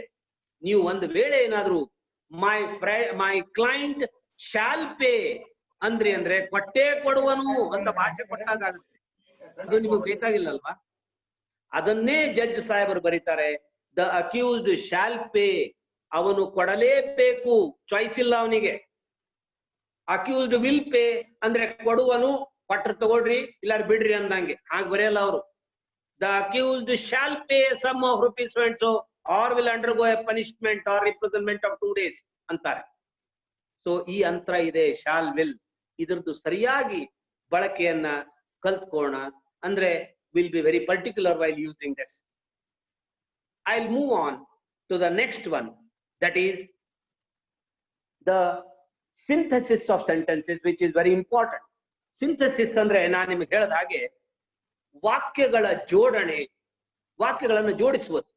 ನಾವು ದೊಡ್ಡವರಾದ ಹಾಗೆ ಒಲೆ ಮೇಲೆ ಮಡಕೆ ಇದೆ, ಒಲೆ ಕೆಳಗೆ ಬೆಂಕಿ ಇದೆ, ಸಣ್ಣ ಸಣ್ಣ ವಾಕ್ಯದಲ್ಲಿ ಮಾತಾಡಲ್ಲ, ಸ್ವಲ್ಪ ದೊಡ್ಡ ದೊಡ್ಡ ವಾಕ್ಯದಲ್ಲಿ ಮಾತಾಡ್ತೀವಿ. ಸೊ ಈ ವಾಕ್ಯಗಳನ್ನು ಜೋಡಿಸುವಿಕೆಗೆ ಒಂದು ಕಾನೂನಿದೆ. ನಾವು ವಾಕ್ಯಗಳನ್ನ ಜೋಡಿಸಬೇಕಾದ್ರೆ ಒಂದು ಕಂಪೌಂಡ್ ಸೆಂಟೆನ್ಸ್ ಅನ್ನೋದನ್ನ ಫಾರ್ಮ್ ಮಾಡ್ತೀವಿ. ಕಂಪೌಂಡ್ ಸೆಂಟೆನ್ಸ್ ಅಂದ್ರೆ ಎರಡು ಇಂಡಿಪೆಂಡೆಂಟ್ ವಾಕ್ಯಗಳನ್ನ ಜೋಡಿಸ್ತೀವಿ. For example, I go to school and I learn law. I go to law college and I learn law. ನೋಡಿ, ನಾನು ಲಾ ಕಾಲೇಜಿಗೆ ಹೋಗುತ್ತೇನೆ ಮತ್ತು ಕಾನೂನು ಕಲಿಯುತ್ತೇನೆ. ಸೊ ಫುಲ್ ಪಾಯಿಂಟ್ ಎಲ್ಲಿ ಕೊಟ್ವಿ? ಇದು ಅಂಡ್ ಆಗಿ ಐ ಲರ್ನ್ ಲಾ ಆದ್ಮೇಲೆ ಕೊಟ್ವಿ. ಹಾಗಾದ್ರೆ ಇವೆರಡು ಒಂದು ಸೆಂಟೆನ್ಸಿನ ಭಾಗಗಳಾಗಬೇಕು. ಹಾಗೆ ನೋಡಿದ್ರೆ ಇವೆರಡು ಒಂದೊಂದೇ sentence. I go to law college ಒಂದ್ ಸೆಂಟೆನ್ಸ್ ಇದೆ, ಐ ಲರ್ನ್ ಲಾ ಇದು ಇನ್ನೊಂದು ಸೆಂಟೆನ್ಸ್ ಇದೆ. They can exist independently. ಆದ್ರೆ ನಾನು ಅದನ್ನ ಮಧ್ಯೆ ಅಂಡ್ ಅಂತ ಹಾಕಿ ಅದನ್ನ ಮುಂದುವರಿಸಿ ಹೀಗೆ ದೊಡ್ಡದು ಮಾಡಿ ಆಮೇಲೆ ಫುಲ್ ಪಾಯಿಂಟ್ ಕೊಡ್ತಾ ಇದ್ದೇನೆ. ಇದರ ಅವಶ್ಯಕತೆ ನನಗಿದೆ, ಇದರಿಂದ ಹೆಚ್ಚು ಪರಿಣಾಮಕಾರಿ ಆಗುತ್ತೆ ಅಂತ ನನ್ನ ಒಂದು ಇಚ್ಛೆ ಇದೆ, ಅದಕ್ಕೆ ಮಾಡ್ತಾ ಇದ್ದೇನೆ ಇದನ್ನ. ಆದ್ರೆ ಇವುಗಳನ್ನ ಯಾವಾಗ ನಾನು ಇಂಡಿಪೆಂಡೆಂಟ್ ವಾಕ್ಯಗಳನ್ನು ಜೋಡಿಸ್ತೀನೋ ಆವಾಗ ಅವುಗಳಿಗೆ ಗ್ರಾಮರ್ ಇದು ಕಂಪೌಂಡ್ ಸೆಂಟೆನ್ಸ್ ಮಾಡಿದ್ರಿ ಅಂತ ಹೇಳ್ತಾ ಇದ್ದೆ. ಯಾವಾಗ ಹೇಗ್ ಮಾಡ್ತೀವಿ ಕಂಪೌಂಡ್ ಸೆಂಟೆನ್ಸ್ ಅಂದ್ರೆ, ಈ ಏನ್ ಪಾರ್ಟ್ಸ್ ಆಫ್ ಸ್ಪೀಚ್ ಗಳನ್ನ ನಾವು ಕಲ್ತೀವಿ ಅದರಲ್ಲಿ ಈ ಜೋಡಣೆ ಪದಗಳು ಅಂತ ಬರುತ್ತೆ.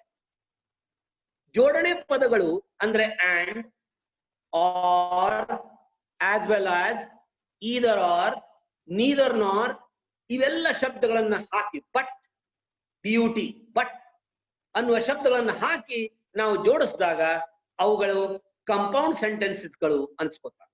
ಇದರಲ್ಲಿ ನಾವೇನ್ ಲಕ್ಷ್ಯ ಕೊಟ್ಟು ತಿಳ್ಕೊಬೇಕು ಹಾಗಿದ್ರೆ, ಒಂದು ಕಾನೂನು ಏನ್ ಹೇಳುತ್ತೆ ಇಂಪಾರ್ಟೆಂಟ್ ಅಂದ್ರೆ, ಈ ಬ್ಯೂಟಿ ಬಟ್ ಅನ್ನುವ ಪದ ನಾವು ಯಾವಾಗ ಉಪಯೋಗ ಮಾಡ್ತೀವೋ ನಮ್ಮ ಮೊದಲನೇ ವಾಕ್ಯಕ್ಕೂ ಬಟ್ ನಂತರ ಬರುವ ವಾಕ್ಯಕ್ಕೂ ವಿರೋಧಾಭಾಸವನ್ನು ಕಾಯ್ದುಕೊಳ್ಬೇಕು.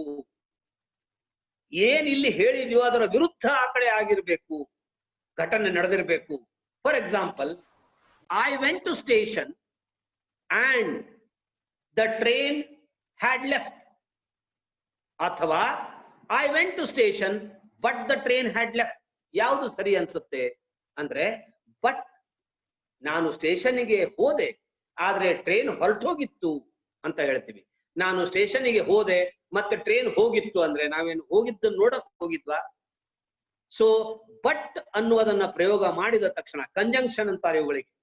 ಇವುಗಳನ್ನ ಬಟ್ ಅನ್ನುವ ಕಂಜಂಕ್ಷನ್ ಉಪಯೋಗ ಮಾಡಿದ ತಕ್ಷಣ ಮುಂದಿದ್ದು ವಿರೋಧಾಭಾಸ ಇರಬೇಕು. I went to his home but he was not there, but he is there ಅನ್ಬಾರ್ದು. ಇಂಥ ತಪ್ಪುಗಳನ್ನು ಮಾಡ್ತಾ ಇರ್ತೀವಿ. ಸೊ ಈ ಎಲ್ಲ ಏನು ಜೋಡಣೆ ಪದಗಳಿಂದ ಜೋಡಿಸ್ತೀವೋ ಇವುಗಳಿಗೆ ಕಾಂಪೌಂಡ್ ಸೆಂಟೆನ್ಸ್ ಅಂತ.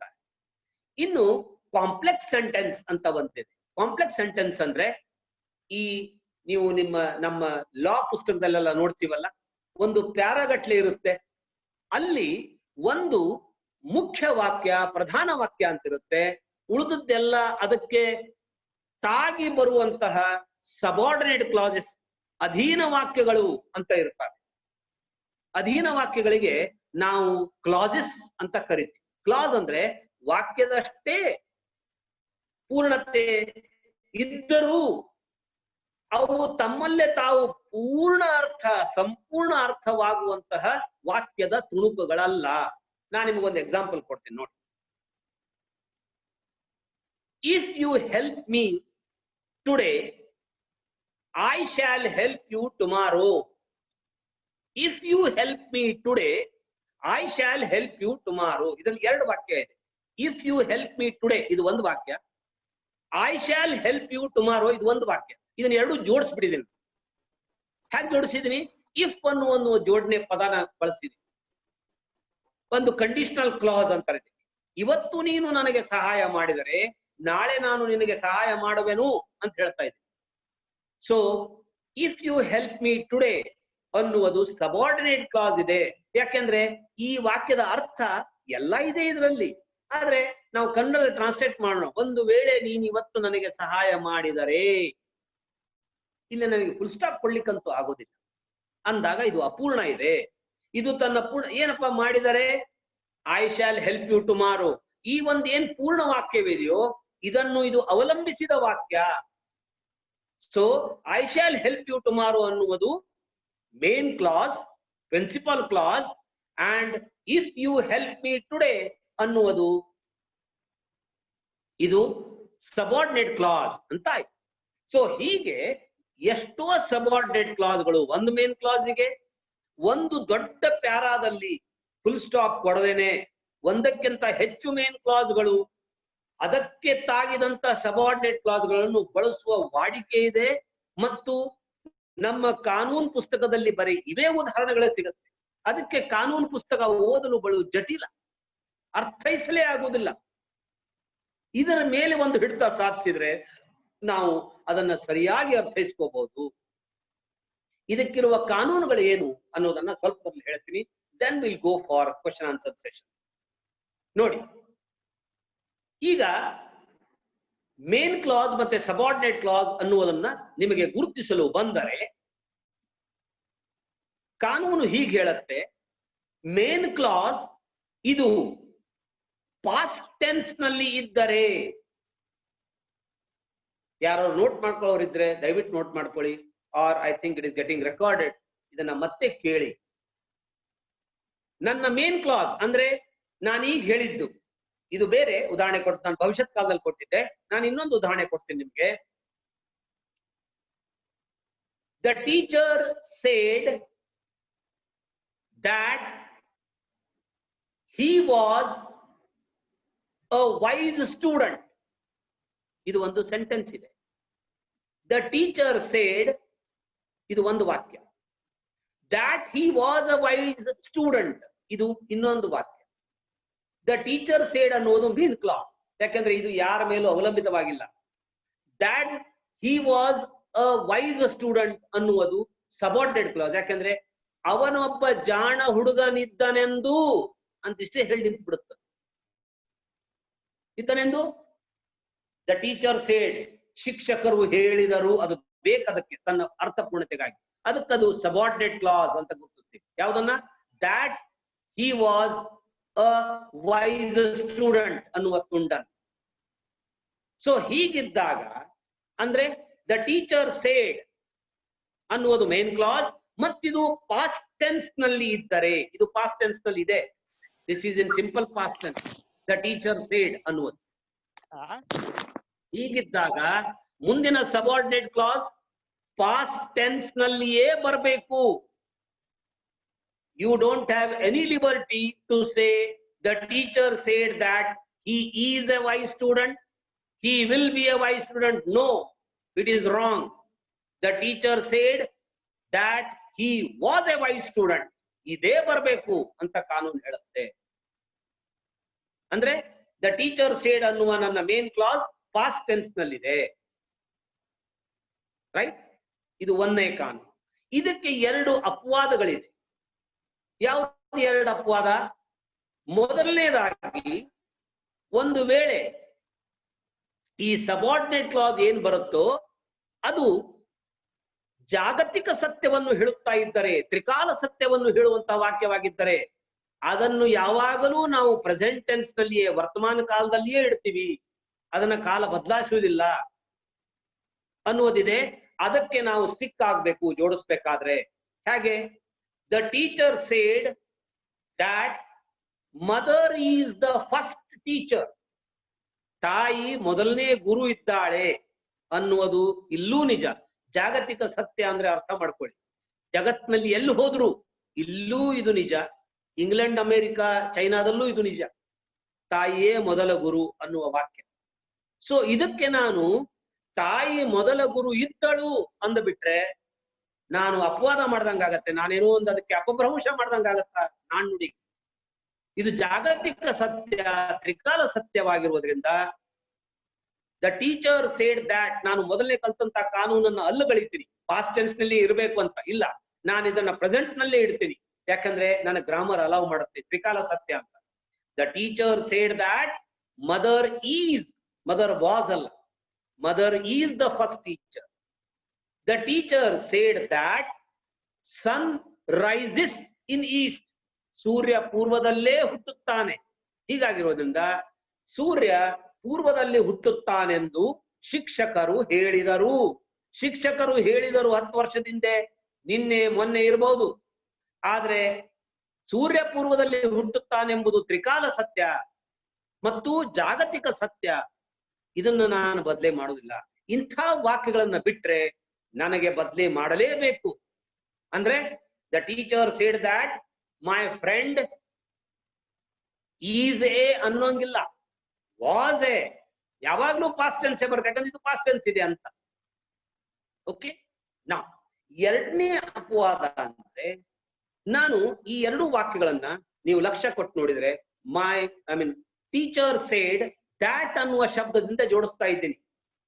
ಒಂದು ವೇಳೆ ಇದನ್ನ ನಾನು ದ್ಯಾನ್, THAN, ದ್ಯಾನ್ ಅನ್ನುವ ಪದದಿಂದ ಜೋಡಿಸಿದರೆ ಆವಾಗ ನನಗೆ ಗ್ರಾಮರ್ ಏನ್ ಹೇಳುತ್ತೆ ಅಂದ್ರೆ, ಮುಂದೆ ಬರುವಂತಹ ವಾಕ್ಯದ ತುಂಡನ್ನು ನಿನಗೆ ಯಾವ ಅರ್ಥದಲ್ಲಿ ಹೇಳಬೇಕಾಗಿದೆಯೋ ಆ ಟೆನ್ಸ್ ಅನ್ನ ಬಳಸು ಅಂತ ಹೇಳುತ್ತೆ. ನಾನು ನಿಮ್ಗೊಂದು ಉದಾಹರಣೆ ಕೊಡ್ತೀನಿ, so that it will be clear and saves our time also. See, ಒಂದು ಅಜ್ಜ ತನ್ನ ಮೊಮ್ಮಗನ ಮುಂದೆ ಕುತ್ಕೊಂಡು ಹೇಳ್ತಾ ಇದ್ದಾನೆ ಅಂತ ಒಂದು ಕಲ್ಪನೆ ಮಾಡಿ. ಅಜ್ಜ ಹೇಳ್ತಾನೆ, I loved you than, THAN. ನೋಡಿ ವಾಕ್ಯವನ್ನ ಗಮನಿಸ್ರಿ, ಬರ್ಕೊಳ್ಳಿ ಬೇಕಾರೆ. I loved you than I love your brother. I loved you ಅನ್ನೋದು main clause, than I love your brother ಅನ್ನೋದು subordinate clause. I loved you ಅನ್ನೋದು ಪಾಸ್ಟ್ ಟೆನ್ಸ್ ನಲ್ಲಿ ಇದೆ. ನನ್ನ ಕಾನೂನಿನ ಹಳೆ ಕಲ್ತದ ಕಾನೂನಿನ ಪ್ರಕಾರ ಮುಂದೆ ಬರುವಂತದ್ದು ಪಾಸ್ಟ್ ಟೆನ್ಸ್ ನಲ್ಲೇ ಇರಬೇಕಾಗಿತ್ತು. ಆದರೆ ನಾನು ದ್ಯಾನ್ ಅನ್ನುವುದರಿಂದ ಮುಂದಿನ ಸಬಾರ್ಡಿನೇಟ್ ಕ್ಲಾಸ್ ಅನ್ನು ಜೋಡಿಸ್ತಾ ಇದ್ದೇನೆ ಮತ್ತು ನಾನು ಮುಂದಿನ ವಾಕ್ಯವನ್ನ ಸಿಂಪಲ್ ಪ್ರೆಸೆಂಟ್ ಟೆನ್ಸ್ ನಲ್ಲಿ ಇಡ್ತಾ ಇದ್ದೀನಿ. ಐ ಲವ್ಡ್ ಯು, ನಾನು ನಿನಗೆ ಪ್ರೀತಿ ಮಾಡಿದ್ದೆ ಅಂತ ಅಜ್ಜ ಹೇಳ್ತಾನ ಅವನಿಗೆ. Than I love your brother, ಈಗ ನಿನ್ನ ಸಹೋದರನ ಏನ್ ಪ್ರೀತಿ ಮಾಡ್ತಾ ಇದ್ದೀನೋ ಅದಕ್ಕಿಂತ ಮಿಗಿಲಾಗಿ ಹೆಚ್ಚಾಗಿ ನಾನು ನಿನ್ನ ಪ್ರೀತಿ ಮಾಡಿದೆ. ಇದರಲ್ಲಿ ಏನೂ ತಪ್ಪಿಲ್ಲ, ಅರ್ಥದಲ್ಲೂ ಏನೂ ತಪ್ಪಿಲ್ಲ. ಮತ್ತೆ I loved you than I loved your father ಅಂತ ಇನ್ನೊಂದು ವಾಕ್ಯ ಹೇಳ್ತಾನೆ. I loved you than I loved your father, ನಾನು ನಿನ್ನನ್ನು ಪ್ರೀತಿಸಿದೆ. ಎಷ್ಟು? ನಿನ್ನಪ್ಪನನ್ನು ಪ್ರೀತಿಸಿಕ್ಕಿಂತ ಹೆಚ್ಚಾಗಿ ನಿನ್ನನ್ನು ಪ್ರೀತಿಸಿದೆ ಹೇಳಬಹುದು, ಏನ್ ತಪ್ಪಿಲ್ಲ. ಇನ್ನೊಂದು, I loved you than I shall love your son, ನಾನು ನಿನ್ನ ಮಗನನ್ನೇನು ಪ್ರೀತಿಸುವೆನು ನಾಳೆ, ಅದಕ್ಕಿಂತ ಹೆಚ್ಚಾಗಿ ಐ ಲವ್ ಯು, ನಿನ್ನನ್ನು ಪ್ರೀತಿಸಿದೆ ಅಂತ ಹೇಳ್ಬೋದು. ಇದು ಸ್ವಲ್ಪ ಕೇಳಲು ಜಟಿಲ ಕಾಣ್ತಿರ್ಬೋದು, ಸ್ವಲ್ಪ ಕಠಿಣ ಅರಗಿಸಲು ಅನಿಸ್ತಿರ್ಬೋದು. ಬಟ್ ನಾನು ನಿಮಗೆ I am just taking you through what are the things, what are the points we should learn English as a language ಅನ್ನೋದ್ರಲ್ಲಿ.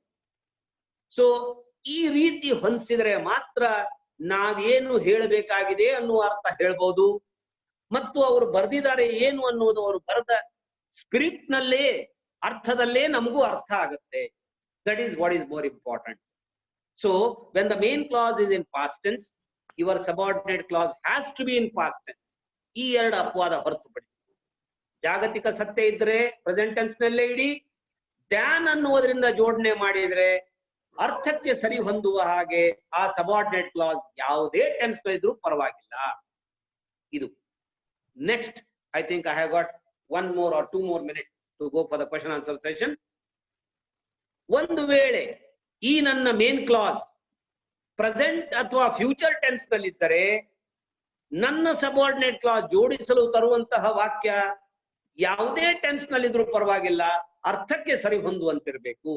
ನಾನು ಮೊದಲನೇ ವಾಕ್ಯ ನಿಮಗೆ ಹೇಳಿದ್ನಲ್ಲ, that I help you today, if you help me, I mean if you help me today, I shall help you tomorrow.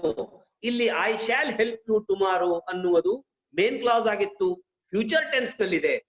So ಹೀಗೆ future tense ಅಥವಾ present tense ನಲ್ಲಿದ್ರೆ if you help me today ಅಂತ ಹೇಳುವುದನ್ನ ನೀವು ಯಾವ tense ಬೇಕಾದರೂ ಇಡಬಹುದು, ಅರ್ಥಕ್ಕೆ ಸರಿ ಹೊಂದಬೇಕಷ್ಟೇ.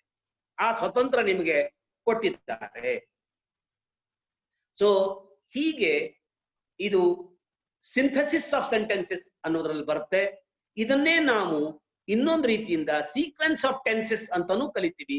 ಕಾಲಗಳು ಕಲ್ತಾದ್ಮೇಲೆ 12 ಕಾಲಗಳನ್ನ ಅಥವಾ ಈ 3 ಕಾಲಗಳನ್ನ, ಟೆನ್ಸ್ ಗಳನ್ನ ಯಾವುದರ ನಂತರ ಯಾವ್ದು ಜೋಡಿಸ್ಲಿಕ್ಕೆ ಅನುಮತಿ ಇದೆ ಅನ್ನುವುದು ಒಂದು ಹೆಡ್ಡಿಂಗ್ ಇದೆ. ಎರಡೂ ಸೇಮ್ ಇದೆ, but we have to learn it. ಇದು ಟೆನ್ಸಿಸ್ ನಲ್ಲೇ ಬರುತ್ತೆ, ಟೆನ್ಸಿಸ್ಸಿನ ಒಂದು ಭಾಗ. ಇದನ್ನು ಒಳ್ಳೆ ರೀತಿಯಿಂದ ಕರಗತ ಮಾಡ್ಕೋಬೇಕು. Then we write grammatically correct English, and as a synonym we write an effective English and an efficient English. Okay, ಈಗ ನಾನು ನಿಮಗೆ ಅವಾಗ ಕರ್ಕೊಂಡು ಹೋದಾಗ ಏನು ಕಲಿಸ್ತಿಲ್ಲ ನಿಮಗೆ, ನಾನು ಇವತ್ತು ಏನು ಹೇಳಲಿಕ್ಕಾಗ್ಲಿಲ್ಲ ಅಂದ್ರೆ the main thing is transformation of sentences. ಇದ್ರಲ್ಲಿ ನಾನು ಹೇಳಿದಾಗೆ ಆಕ್ಟಿವ್ ಪ್ಯಾಸಿವ್ ವಾಯ್ಸ್ ಇದೆ, ಡೈರೆಕ್ಟ್ ಇಂಡೈರೆಕ್ಟ್ ಅಂತಿದೆ. ಆಕ್ಟಿವ್ ಪ್ಯಾಸಿವ್ ಅಂದ್ರೆ ನೇರ, ಅಂದ್ರೆ ಆಕ್ಟಿವ್ ಅಂದ್ರೆ ರಾಮ ಹಣ್ಣನ್ನು ತಿನ್ನುತ್ತಾನೆ, ಪ್ಯಾಸಿವ್ ಅಂದ್ರೆ ಹಣ್ಣು ರಾಮನಿಂದ ತಿನ್ನಲ್ಪಡುತ್ತದೆ. ಈ ರೀತಿ ಟ್ರಾನ್ಸ್ಫಾರ್ಮೇಶನ್, ರೂಪಾಂತರ ಅಂದಾಗ ಟ್ರಾನ್ಸ್ಫಾರ್ಮೇಶನ್ ಅಲ್ಲಿ ಒಂದ್ ನೆನ್ಪಿಡ್ಬೇಕು, ಅರ್ಥ ಚೇಂಜ್ ಆಗ್ಲಿಕ್ಕಿಲ್ಲ. ಅರ್ಥ ಚೇಂಜ್ ಆಗೋಂಗಿಲ್ಲ ಅಂದ್ರೆ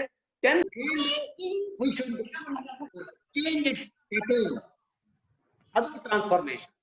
ಸೊ ರಾಮ ಹಣ್ಣನ್ನು ತಿನ್ನುತ್ತಾನೆ, ಇದು simple present tense. Rama eats A fruit, A fruit is eaten by Rama. ಒಂದು ಹಣ್ಣು ರಾಮನಿಂದ ತಿನ್ನಲ್ಪಡುತ್ತದೆ ಅಂದಾಗ ಟೆನ್ಸ್ ಚೇಂಜ್ ಆಗ್ಲಿಲ್ಲ, ಅರ್ಥ ಚೇಂಜ್ ಆಗ್ಲಿಲ್ಲ, ಕೇವಲ ಅದರ ರೂಪ ಬದಲಾವಣೆ ಆಯ್ತು. ಈ ರೀತಿ ಟ್ರಾನ್ಸ್ಫಾರ್ಮೇಶನ್ ಗಳನ್ನ ನಾವು 3 ರೀತಿ ಮುಖ್ಯವಾಗಿ ಮಾಡ್ತೀವಿ.